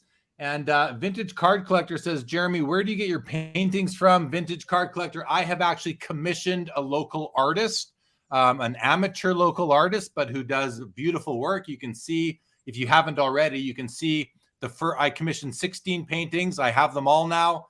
And now I've done 4 more. And the first 16 were all vertical cards, 4 basketball, 4 football, 4 baseball, 4 hockey. And but the most recent 4 have not yet made it, to my Instagram, but they will. And then the next 4 I ordered are all horizontals. So one of each sport. You guys can guess what they might be, and I'll let you know. But yeah. Watch the clock. Watch the clock. I'm watching. 3, 2, 1. Is it over? Uh-oh. I don't think it's over. Oh, no, I don't think it is. No, I think we got that. I think that Cristiano Ronaldo got in just in time. Oh, it's not over. It's not over. You're right. Ronaldo got a bid. Look at that. 30. That's Karn. Karn made that bid. We're right, there, though, guys. Karn. Usually, let me point this out real quick, Jeremy. Usually, we'll see a few come in at the last second. That time, it was only the Cristiano Ronaldo, and that was the very last second. This might be it right here. I think we might be done. The Ronaldo, the Magic Titleists, and the black over here for a moment. And I'm going to just go to Buzzy. Okay, this is back to the Ty Cobb. The T227 is larger than the T206 because it was issued in cut raw tobacco, not cigarette packs. Staining is prevalent due to direct exposure to tobacco. Incredible set. Oh my God, I'm like so. I don't know if I can. It's a family show, but I'm card bid on it for that just card. just go bid. You only live once. Do I it. can't. It's like 40,000 Canadian dollars. I just can't do it. I'll just wait for a lower grade copy, but what a card. Wow, Buzzy. Thanks for that information. See, we got the best chat here. We got like Jeff Hart, who's like the leader on the PSA set registry for basketball. We've got Buzzy, who knows his stuff. We've got Newt Stew, the best name in the chat. Corey Carr is here with us. Jay Skolnick is here today. Question for you three wise men: discerning European and Asian fine art auction houses and auctions when the hammer goes down, why do the card houses not follow suit, and can you see them implementing? I'll say one thing to you about that, Jay, is that the only company that I can see implementing that would be PWCC, because they're willing to try things and they're willing to always improve and evolve. So that's what I'll say to that, but I don't know the answer to that. Continuing on. JG says high end is dead. Time for low end comeback. High end is definitely not dead, JG. But you know, that's a good strategy if you want to get in on something to say it is. Hot Sauce says not tonight, but I love the LeBron Finals game used Logo Man patch being used in the finals is by an all-time greatest special. Definitely is. Adam agrees. Jay Mollico says Brady 2014 flawless is very low, likely finished late. Okay. Jeff Hart says ABA 76 is the last year, Adam. So there you go. Terry Fortune is right. Of course, the Bobby Orr rookie is my horizontal hobby card. You better believe it. You better believe it. Hey, the LeBron, I thought we were almost done, but I was wrong. The LeBron limited logo is going crazy. It's up to 340. 340 for the LeBron. And the Kobe Kaboom got a bid too. Kaboom went. It was at like 30 something not long ago. That one really jumped there. Wow. Interesting. Okay. TB says, I think Griffey best is the 93 refractor. Not even close. Not even close, TB. It's the 98 PMG by a mile. TB says that it's a holy lamb. Fair enough. But the PMG is a holy like herd of lambs, in my opinion. Listen, we're having fun now. We're having fun, TB. We're having fun. Jordan Logoman says grades should never matter. I don't know about that so much. I think they should matter quite often, but it says PSA 10 doesn't even matter with a 98 PMG. Yeah, if that's what you're talking about, that I understand. It's like sometimes you just want to, on a card that is very rare, the grade doesn't matter as much. Troy says, how about the 52 Mays SGC6? We haven't seen it yet, Troy. We'll get to it. We'll try to get to it. Let's go, guys. Let's go. We're going to go through this group of 6. We've already talked about how the McDavid is more than double the Crosby. That I'll let you guys know that just doesn't make sense, people. Just doesn't make sense. Hobby needs a slap for that one. And then the Gretzky PSA 8. I've looked at it. This is a week 8, in my opinion. It's got some. I'm going to open this one up to show you why I call out a week 8 on this card. I think it's important that I do that if I'm going to say that. So the reason being, the number one. Now it was said earlier that someone said they love the rough cut, and it does have the rough cut. What I don't like is this black staining up here throughout on the surface of the card. I'm a surface guy, you guys. I'm a surface guy through and through. It has this weird little print defect right there. That white shouldn't be there. This never really works well for me, so I'm going to try to it also has an extra fisheye right there on the shoulder. Now, if that was in the black, I wouldn't mind as much, but it's right on the shoulder. I find it very noticeable. The centering side to side is not optimal. However, the oil drop is like perfectly placed right in here. That is a perfectly placed oil drop, but I see it's got like this weird stroke, like a bit of a surface damage here and something going on here. Not my favorite 8. Not even close to my favorite 8. I stick by what I said. This is a week 8, but the image looks nice, so that's something. And it's got a very nice image, good color. except for some of that black, some too many print defects on this one for me. And the centering is just, you know, it's weak for an 8. And I'm not saying it's not within the tolerance. I'm just saying I've seen nicer 8s from centering in a surface perspective. How about you, Karn? You know your hockey. What do you think about this Gretzky?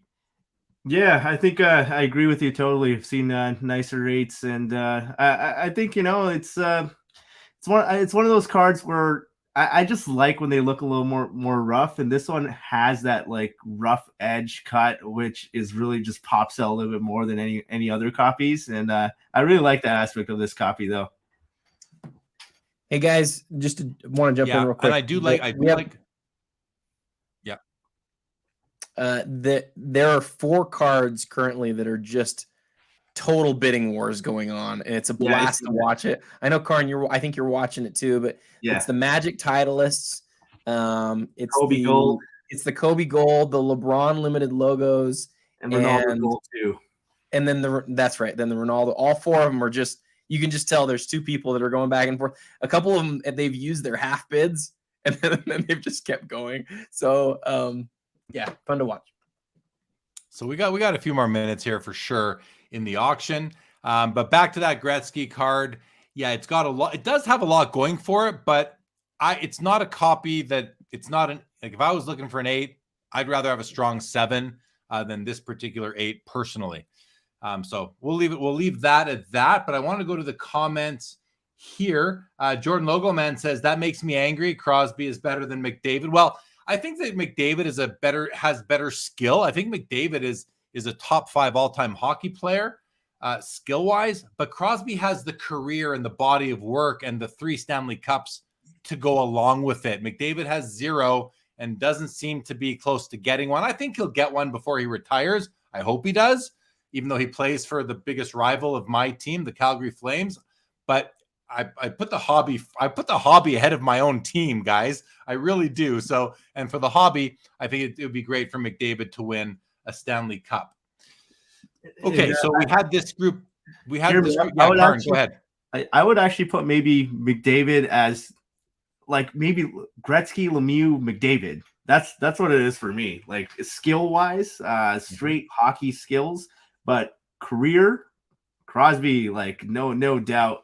It goes Gretzky, Crosby in terms of modern comparison in terms of how great their careers have been. So yeah, and I don't think that's a $13,000 difference or even more, $16,000 difference between McDavid and Crosby. So no, the hobby's wrong in this case. The hobby is wrong to value this card at $28K and this card at 13, especially considering it's a BGS 10, which is tougher than a PSA 10.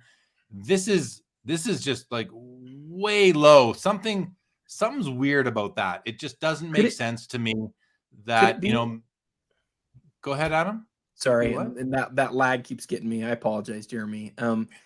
As I was sort of researching these, one of the things I was a little bit surprised about was there's actually a few of the BGS 10s. Yeah.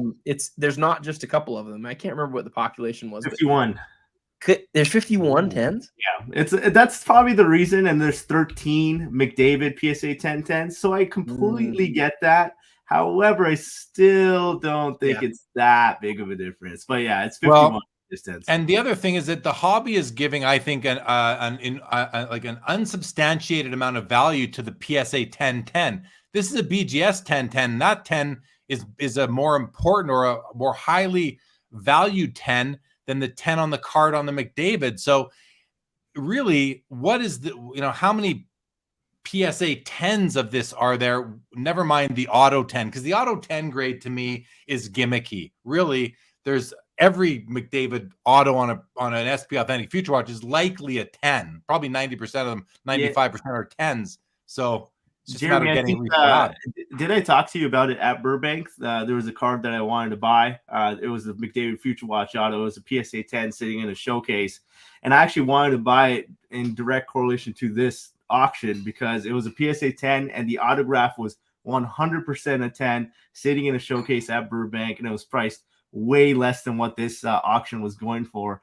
And the auction has gone even higher than what it was before, a lot more than I thought it would go for.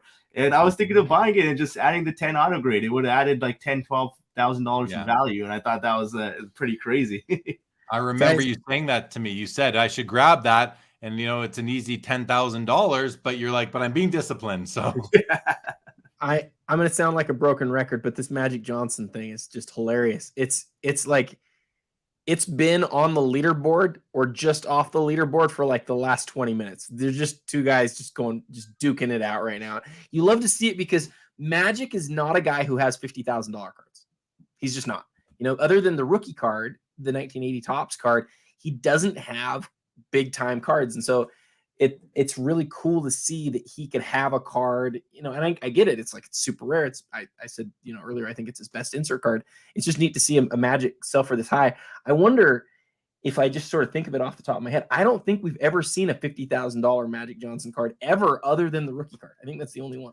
What about, the rookie card, the PSA 10 rookie card, likely $370 on the LeBron limited logos, and the Magic comes back over the top with another bid.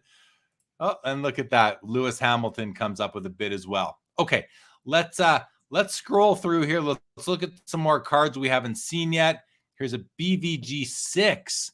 Now, that's a pretty off-centered Mickey Mantle 51 Bowman. Still a beautiful card in any grade. Bill Russell limited logos. That's a beautiful card. Adam, how is that not his best card? Because it's out of 28 where the numbers up here. Oh, it's on the last page. Is out of 6. Is that why? This is a nicer patch, bigger auto. Yeah, and the other one's 03. 03 carries really a lot of significance there. Fair enough.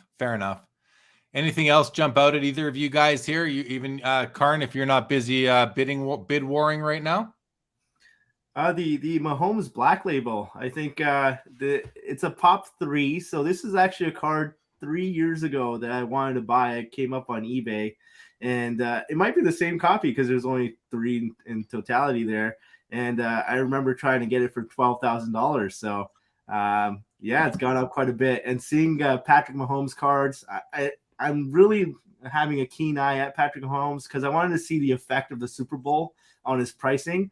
And on a lot of cards, you're not seeing any effect, but something like this card and the Contenders PSA 10 that's in auction right now, you're actually seeing a huge bump, like a solid 15-20% on those cards. So you're starting to see that championship spike with Mahomes because he's gotten 2 now, and I think people are starting to elevate him in the status of an all-time great. So it's fun to see his cards moving for sure. And before Adam, you jump in, I just want to I don't know, almost like discipline or chastise PWCC Marketplace here, saying, Jeremy, if you're considering the Cobb, then please remember PWCC's robust menu of capital offerings, which include asset-backed loans, just tossing it out there. Well done, PWCC Marketplace YouTube account. Thank you because you did push me a little bit on, what the heck, I'll go do it, sell some cards to pay for it, but I got a little that's bit what I do. it. That's what I use. It's like a legit blessing. Like you get a little bit of time to figure your stuff out, and you get a great card. It's honestly one of the greatest ways to leverage some situation like that. YOLO, says Newt Stew. Yeah, YOLO. My family only YOLOs too, though, so I gotta make sure there's enough to pay the bills around here. But it's tempting. What's the pop on this? Is there? You tell. Look at this. Tell him, Karn. Hey, I still got a bill to pay. So I 100%.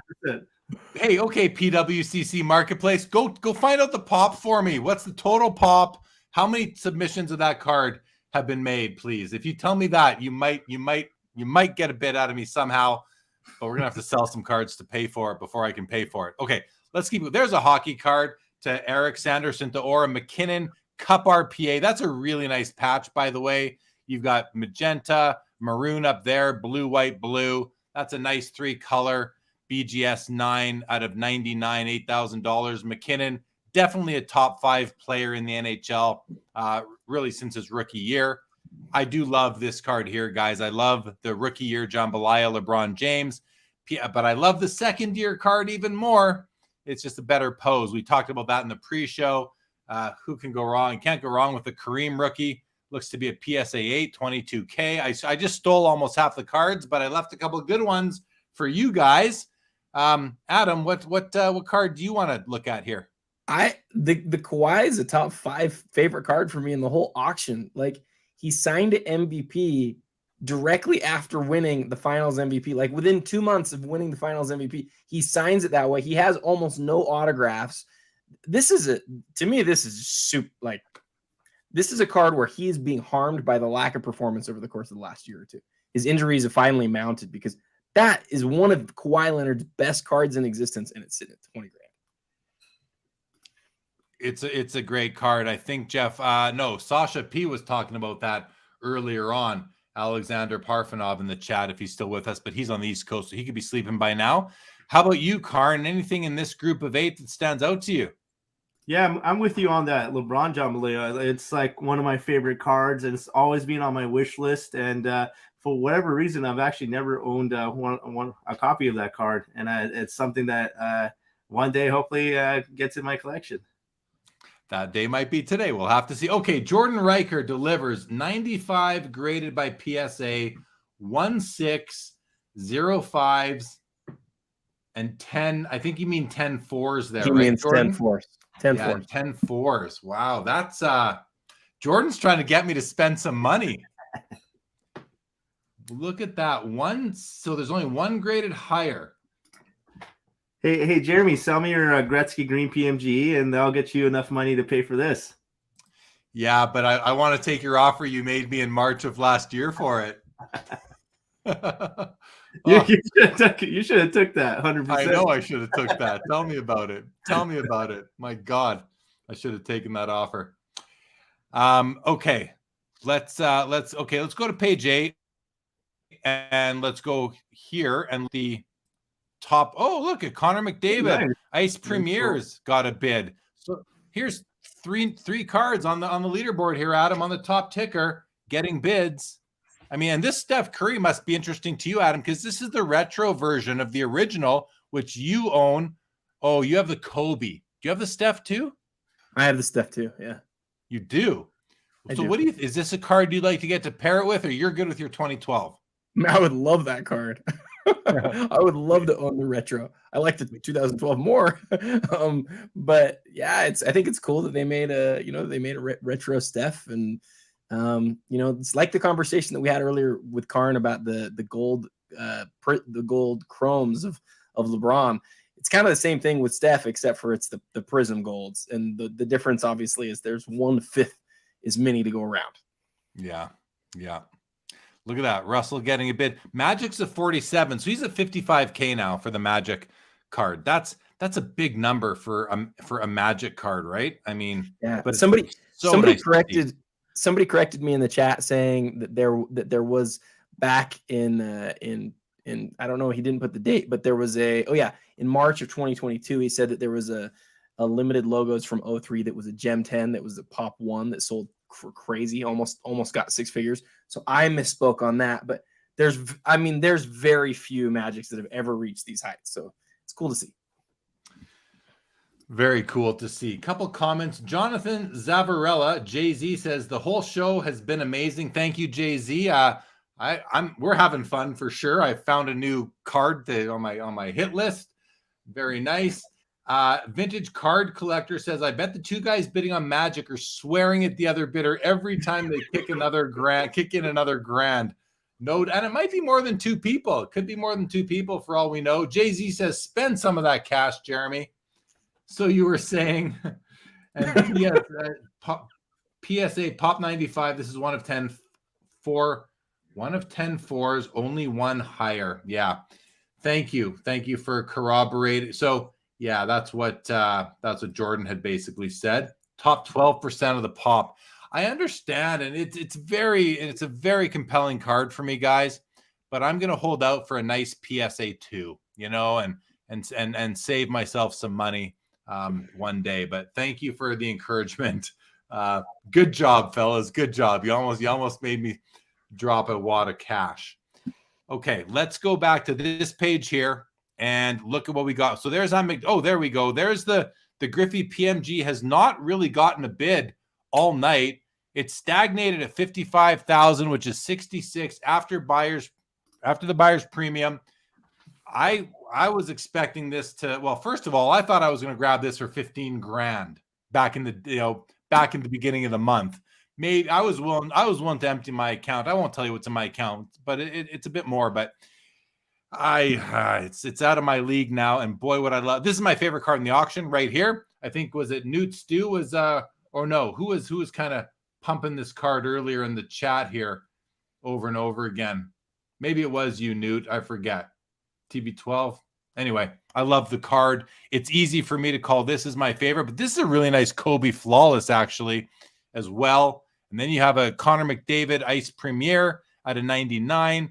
This is, is it over? Is it over? I think it's over.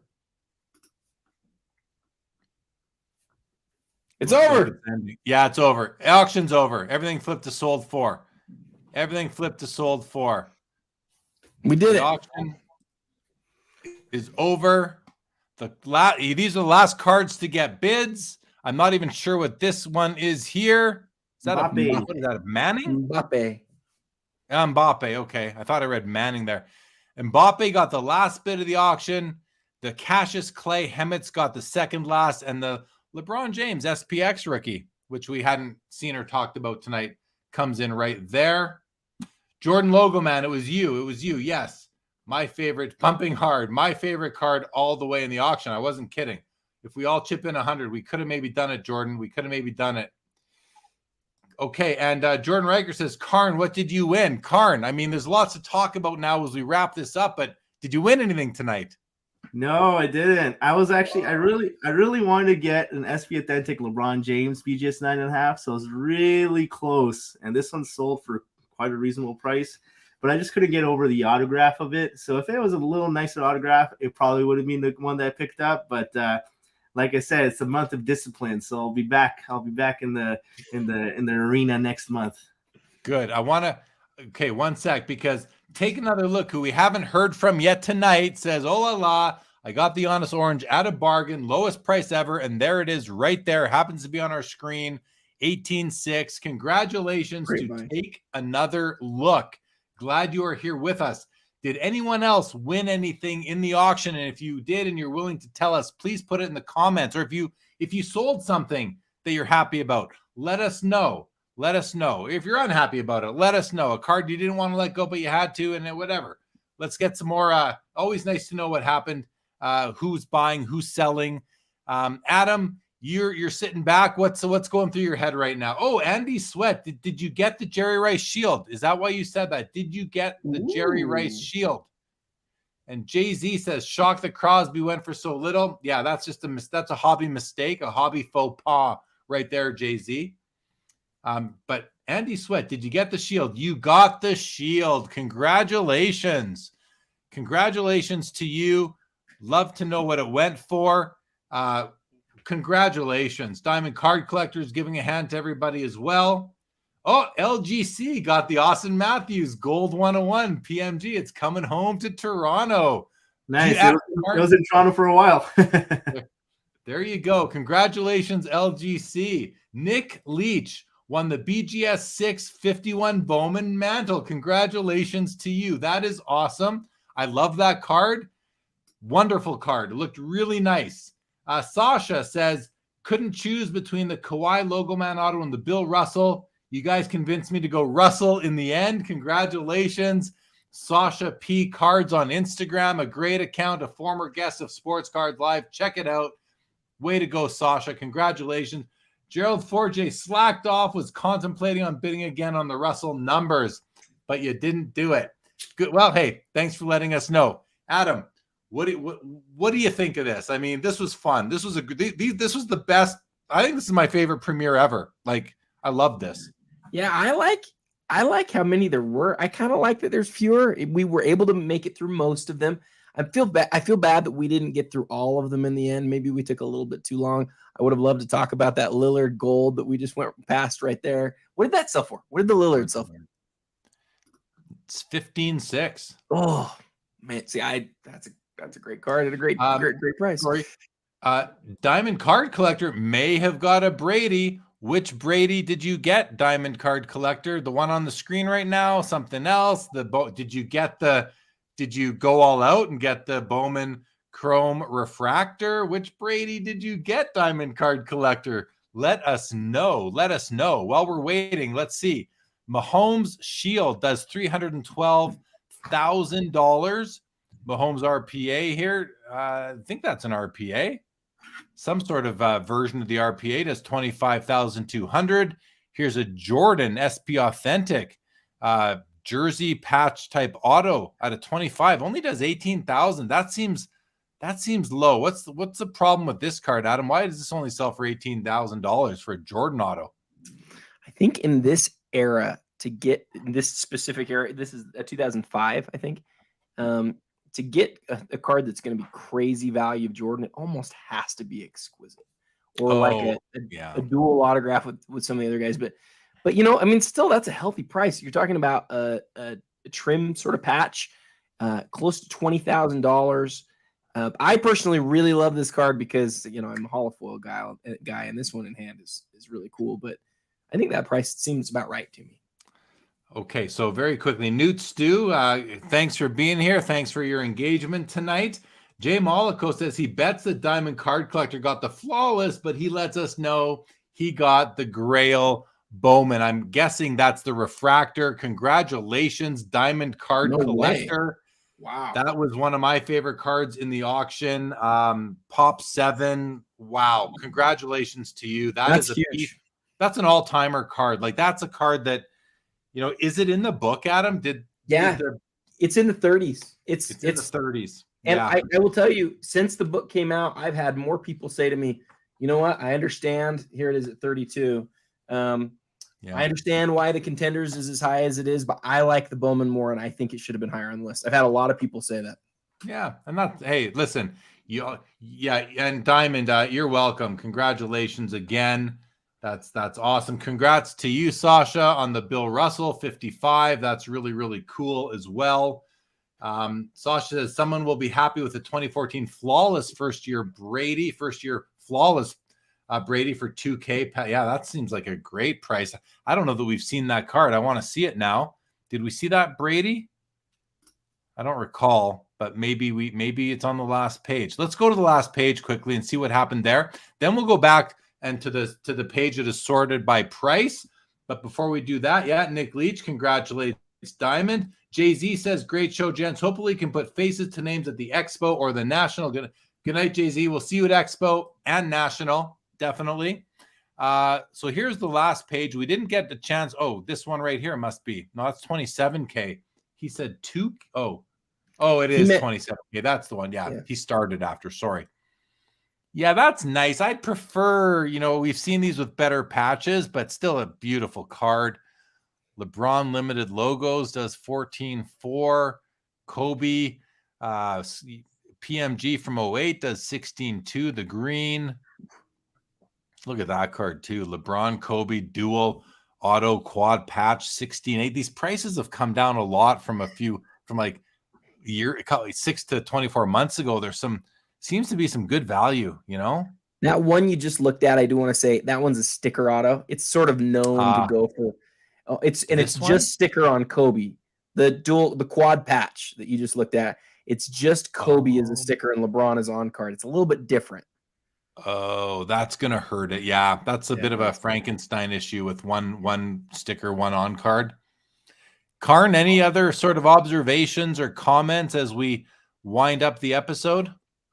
Yeah, I think generally I'm very happy with the card market right now. Just like I feel like there's like spots where there's a lot of value, where cards are still going for strong numbers, and then there's spots where things are kind of going under the radar. It's starting to get a lot more fun to kind of just pick and choose where you're going to go after and target in a premier auction. So yeah, I think you're starting to see that kind of that new market kind of develop as we get into that time period. Usually, March, April is a time period where things start kind of picking up a little bit where the playoffs starts. So yeah, it's going to be interesting, I think, in the next couple of months. And yeah, I'm very, very personally happy with where everything is.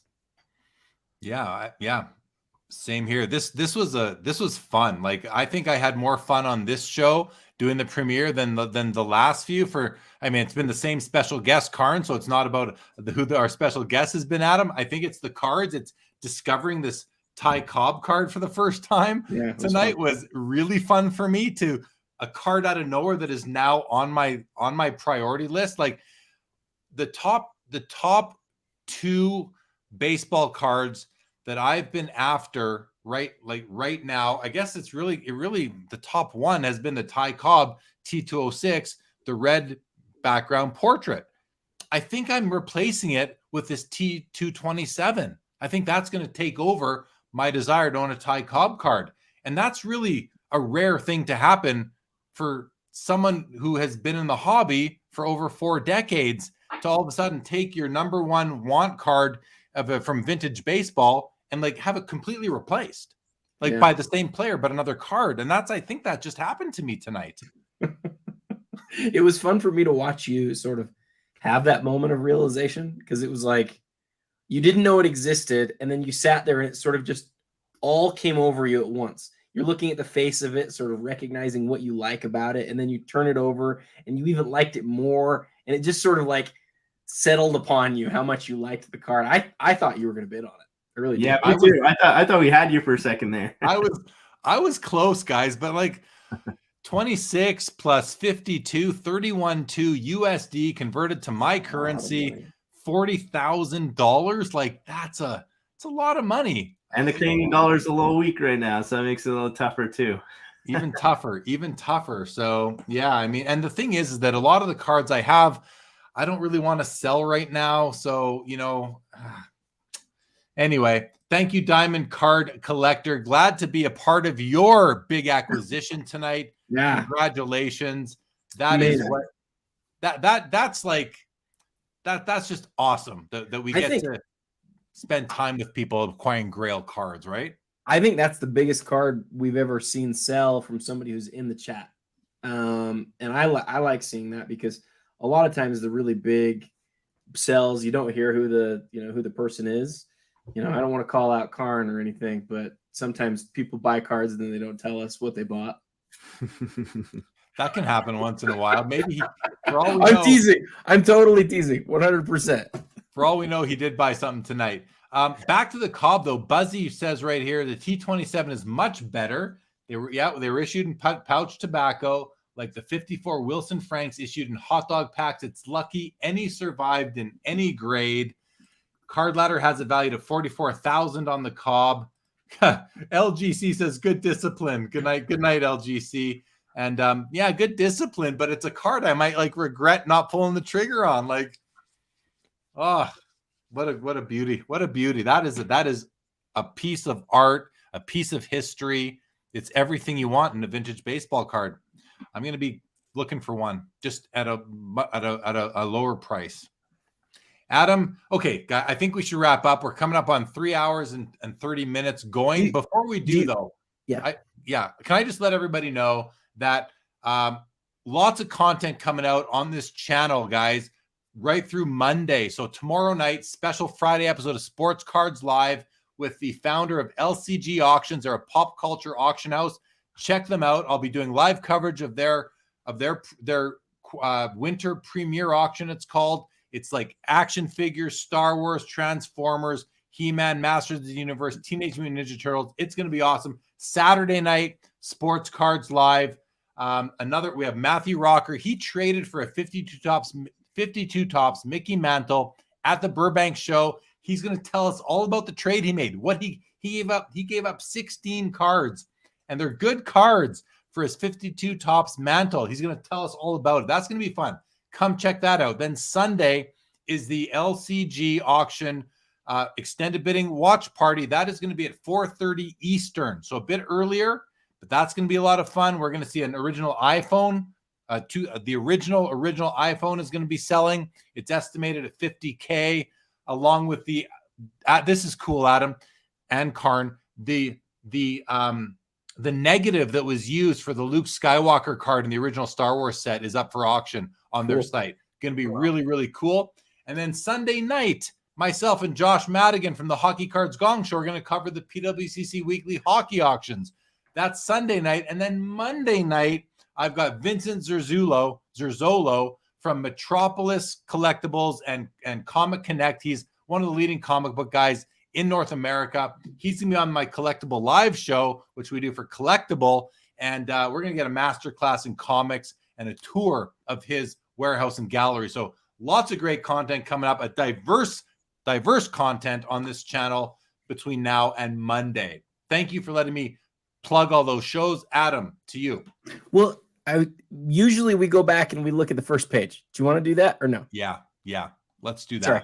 I didn't know if you forgot, or you're also like, it's also 3 hours long. So I get it if you don't want to, but to me, like, I really thought, and I know maybe I'm crazy. I thought that Steph, I know it's got not like the best, the greatest patch ever, but I really thought that the Steph out of 5 would be the biggest card in the auction. So I was disappointed that it didn't go higher. I thought it was like a $400,000 to $500,000 card, and it didn't crack 3. So to me, that is like one of the cards during the night that I was sort of most disappointed in. I hate mentioning that right off the top, but at the same time, I look at like some of the other things in this group of 8, specifically that LeBron PSA 10, and I go, oh wow, that was a really strong sale. So those are the first 2 sort of that I notice out of the top 8.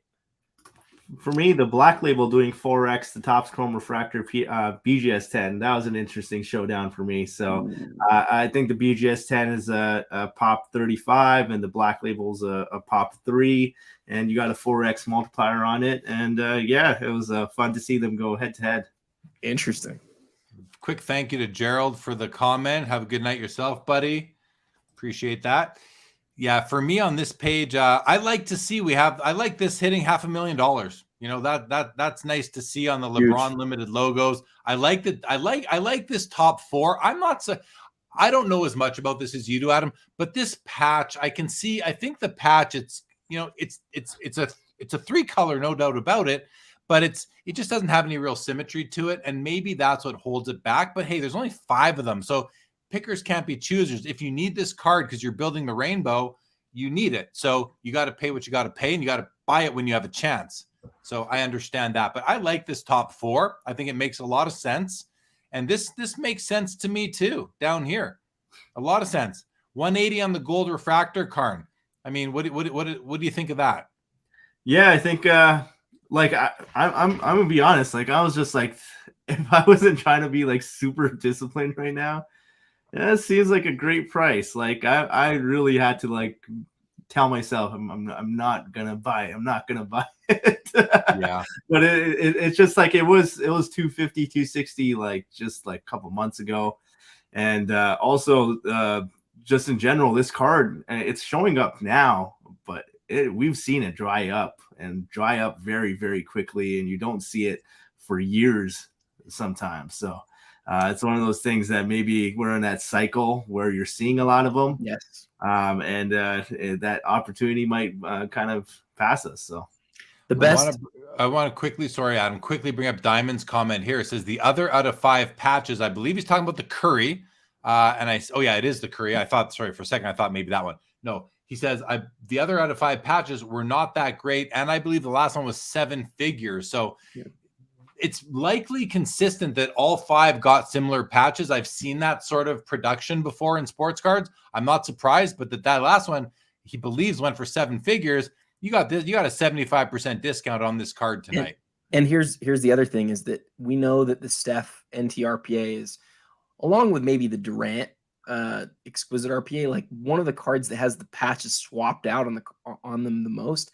If I'm a buyer of this card, I get what you're saying about the symmetry, Jeremy, but I don't mind that the patch isn't like all sorts of crazy, because it sort of assures me that the patch is original to the card, and I care about that more than I care about anything else. And you'd hate to have an image come out later that sort of shows, oh, your amazing patch card isn't actually real. Now it's worth 1/10 of what it was. Congratulations. That's not going to happen with this one because of when it was graded and what the patch looks like. And again, like you said, there's only 5.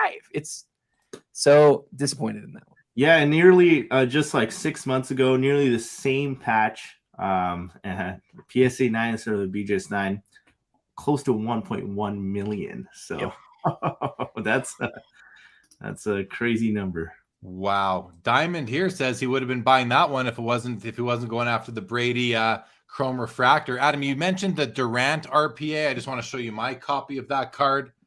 Oh, wait, it's a Steven Stamkos tribute of the Durant RPA. Sorry.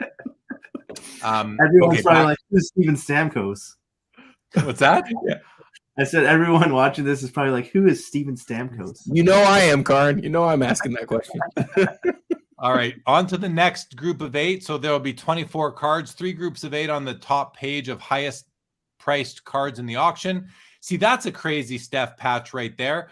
I would maybe prefer this card over the one above because of the patch, if I was as comfortable as you are that everything's legit and all that, Adam. But let's go. What do you want to talk about on this group of 8 as we go through the highest price, the top 24 highest priced cards? Oh man, it's so hard.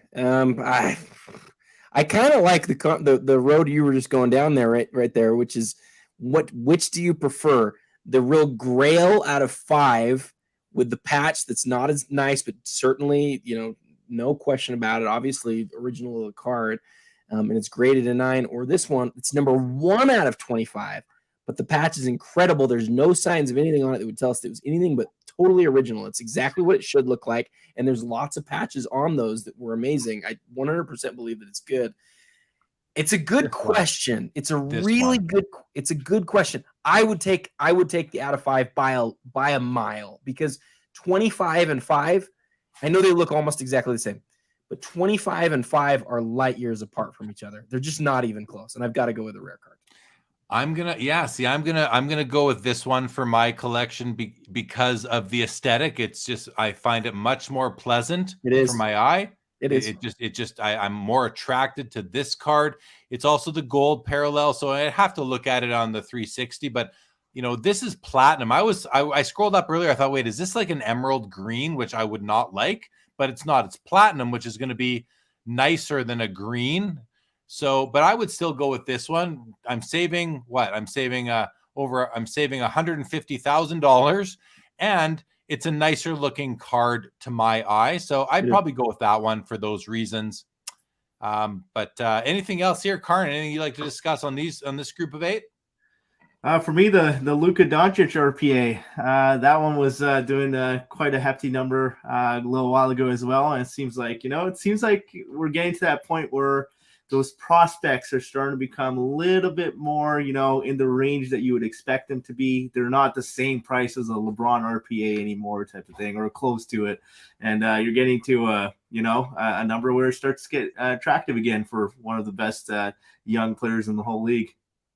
Yeah. Well, it makes sense to me. This Mahomes is nice too. The gold vinyl out of 5, so nice. $126,000. And then the last 8.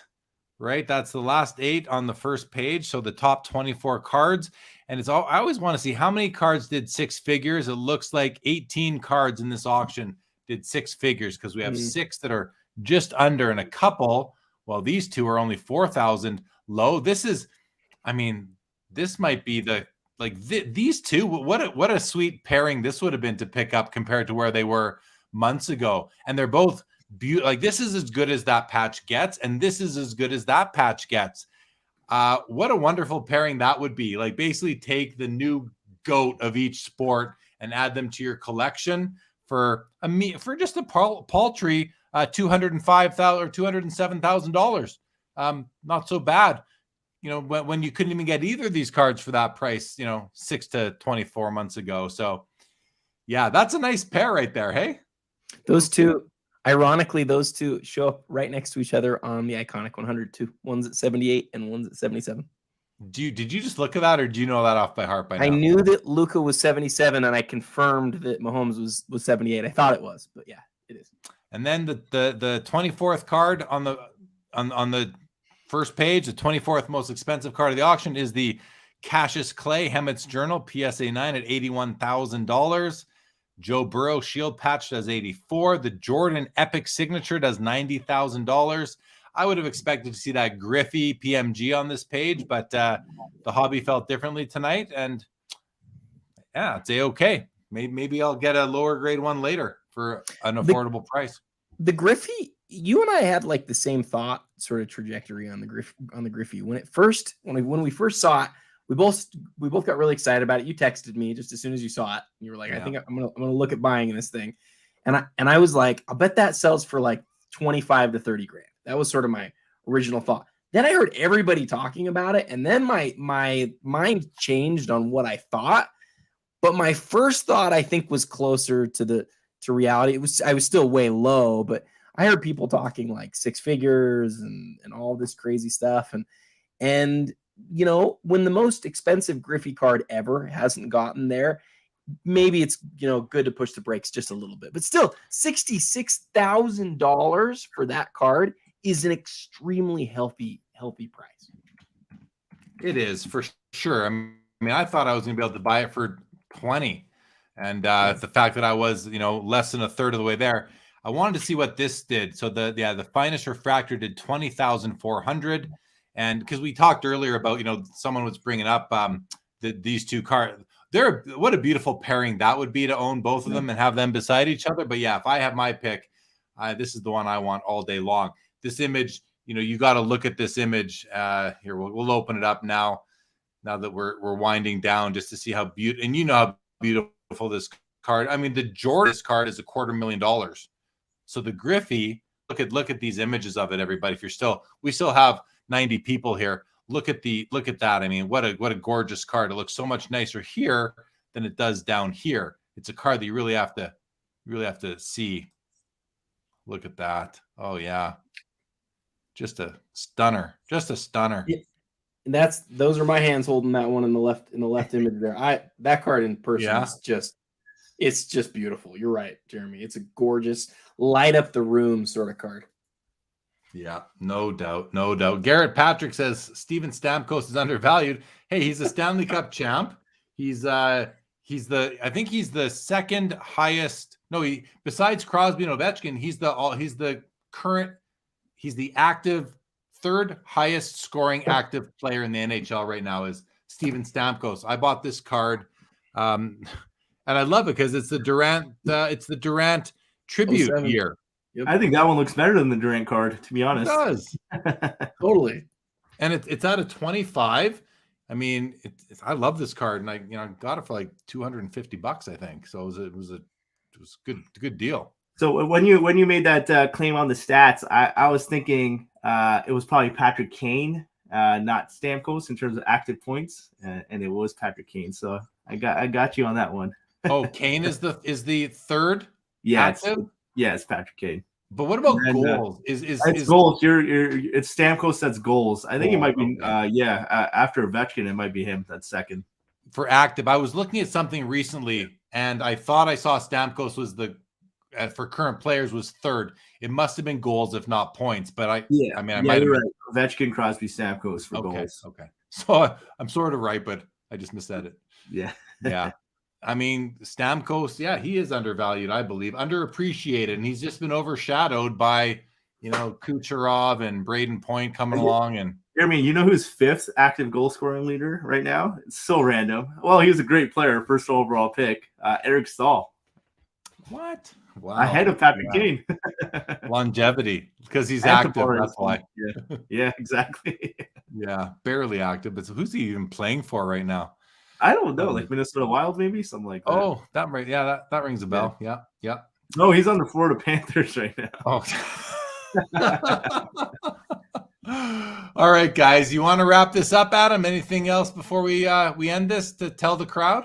Man, it was just fun hanging out with you guys. I love this every month. I'm sad we got to wait another month again, but I would just say this for the 90 people who are left, or however many people there are.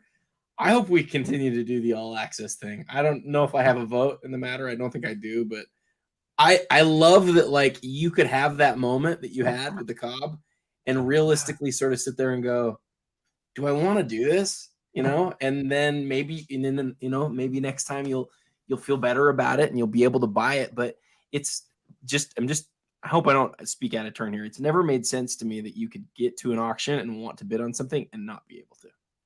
Yeah, I think that makes sense, especially as a consigner. You're like, wait, someone wants to bid and they can't.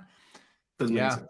Well, and I think that's why PWCC feels the same thing you do. It's like, wait, why shouldn't someone get to bid if they want to?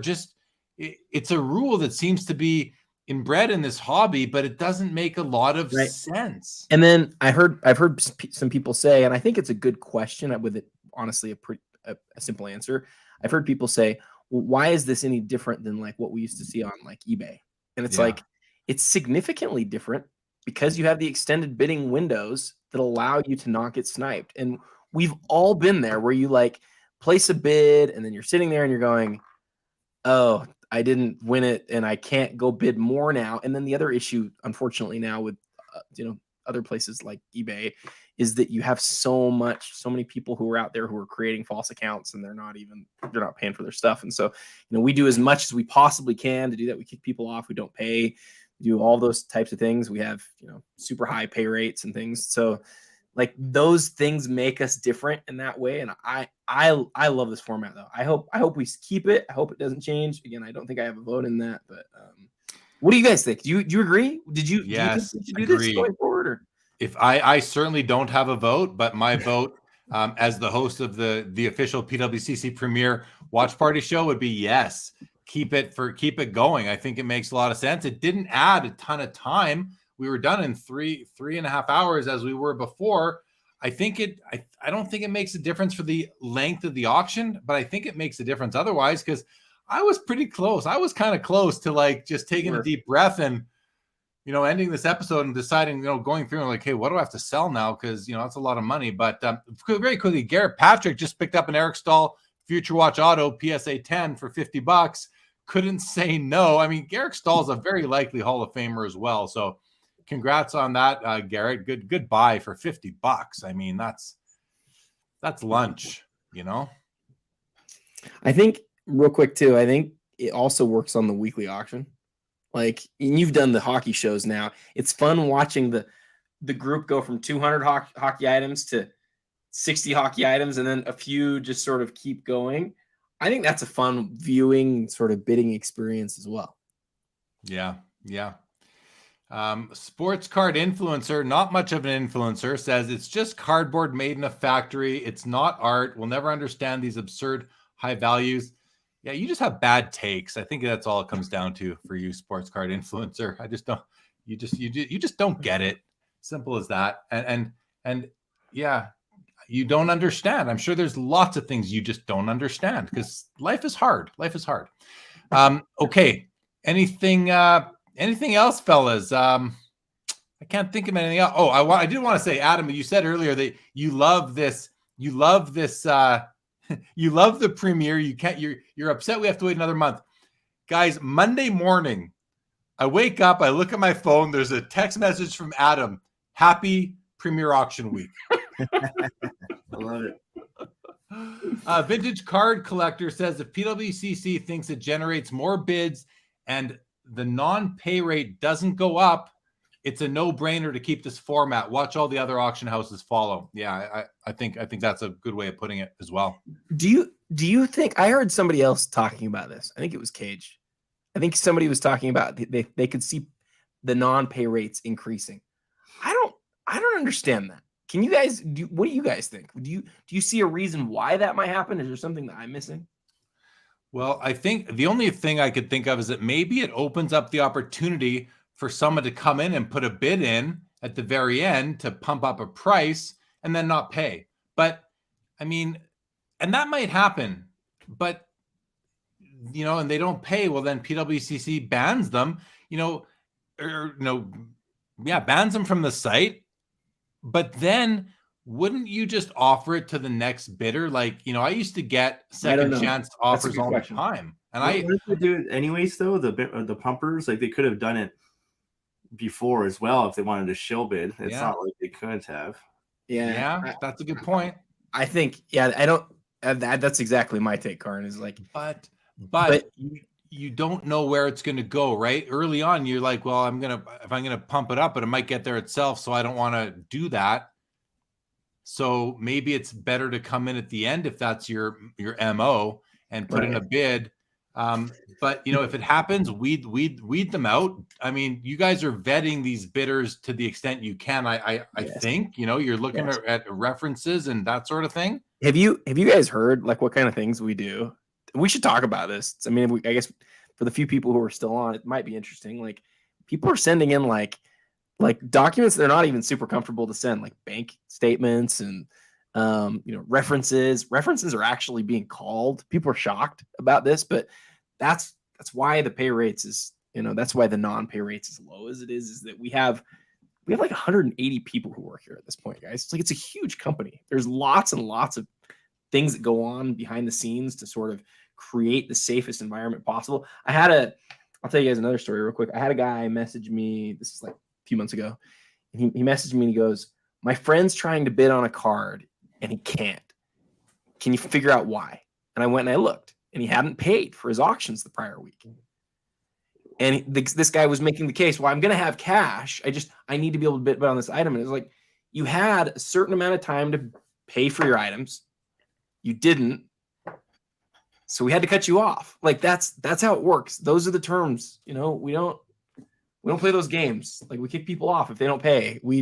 And then people get mad about it when we do it, right? So it's like you're damned if you do, you're damned if you don't. You can't have it both ways. Like we do everything we can to keep it safe and make sure that people actually pay. Because I'll tell you what, when you get and it does happen from time to time, when somebody doesn't pay, like when you're the seller and you don't get the cash that you've been waiting for, you're pissed. And we hate that. And so we do everything that we can to make sure it doesn't happen. Yeah, for sure. Yeah, I don't know what sort of impact it'll have on that, but I'm sure you guys do.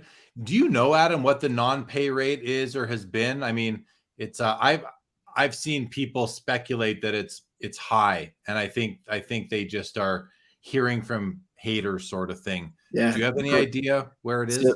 So the last time that I saw a final number was for November, and it was because it was in December. And remember that on I think it's Premier, I think you got up to a month to pay, and so that's why is that you don't want to have it calculated. And so for December, you would only know at the end of January. If that makes sense. Yeah, so like that's why it's all the way back there. And it was higher than we want it to be, but it was like around 6%, 5%. It's never been close to it's never been. I heard somebody say once that it was in the double digits, well into the double digits. That's just patently not true. It's never been anywhere near there. People love to make stuff up. People love to make stuff up. Garrett Patrick says, is there any info on sending items to auction at PWCC as a Canadian website that has info? Garrett, I mean, just, the website, reach out to somebody. I'm sure they'd be happy to help you. Yeah, you can DM me too. I'm happy to help. But like, we have clients all over the world. So, and the great thing, I will tell you this, Garrett. I worked with a guy in England who did this. He had a huge collection. He wanted to send it all in, and he was like, I just don't want to deal with like shipping and like insurance and all that stuff. We make it as easy as we possibly can. Like we'll send you a label that's fully insured and it's on our insurance, right? You have to pay for it, but it's like a really reasonable price. I actually sent my whole collection in on one of these labels. That was a scary moment for me. Can you guys imagine sending your whole collection in a box? It's one of the craziest things I've ever done. But yeah, like you can have it insured. You can get it done from anywhere in the world. And that's how we make our money, is you sending us your cards. So, DM me if you have any questions. All right, guys, let's wrap this up. So thank you to the chat. To the 75 of you that are still here, thank you for being here and joining us again on the PWCC Premier Auction All Access Extended Bidding Watch Party. Thank you to our special guest tonight, Karn Rai. Thank you for coming on, Karn. Always fun to have you, and especially when you're bidding on cards. So you have to be bidding to come on again. Just kidding. And thank you, Adam. As always, we're coming close on 2 years of doing this, my guy. So that's pretty cool. Yes, fist bump. Any final comments from you guys, and then we're going to just end this abruptly. I'll just say real quick, for the 70 people who are left, I've got a really, really cool special guest planned for the big interview in BCF next month. He's in this group right now, and he's not the host of the show. So I haven't told anybody else that yet. So don't spill that as a surprise. But for those of you who love Karn's amazing. His perspective in the show, if it wasn't enough, like I want to ask him all sorts of crazy deep basketball questions for BCF. So look for that in the March issue of BCF. Yeah, and I'll just to add a note to that, I'll talk about my whole journey, which was honestly not a lot of people know. Started with $100 not too long ago. So yeah, I'm looking forward to it to sit down with you, Adam, and it's gonna be a fun one. I'm hyped. Guys. Are we gonna have you tell us what big card you won? Or can you commit to that or no? Can't commit, but I'm thinking about it for sure. Okay, good enough. If you are not yet subscribed to BCF Mag, you guys, Basketball Card Fanatic Magazine, Adam is the editor-in-chief. Check it out, bcfmag.com. And if you want to follow the three of us on Instagram, there they are on the ticker. I'm guessing most of you hopefully are already. But if not, there's the three of our Instagram tickers. And again, I will be back every day for the next 4 days with lots more content. So please stick around, but make sure you get some sleep, have some meals. And with that, this episode is over.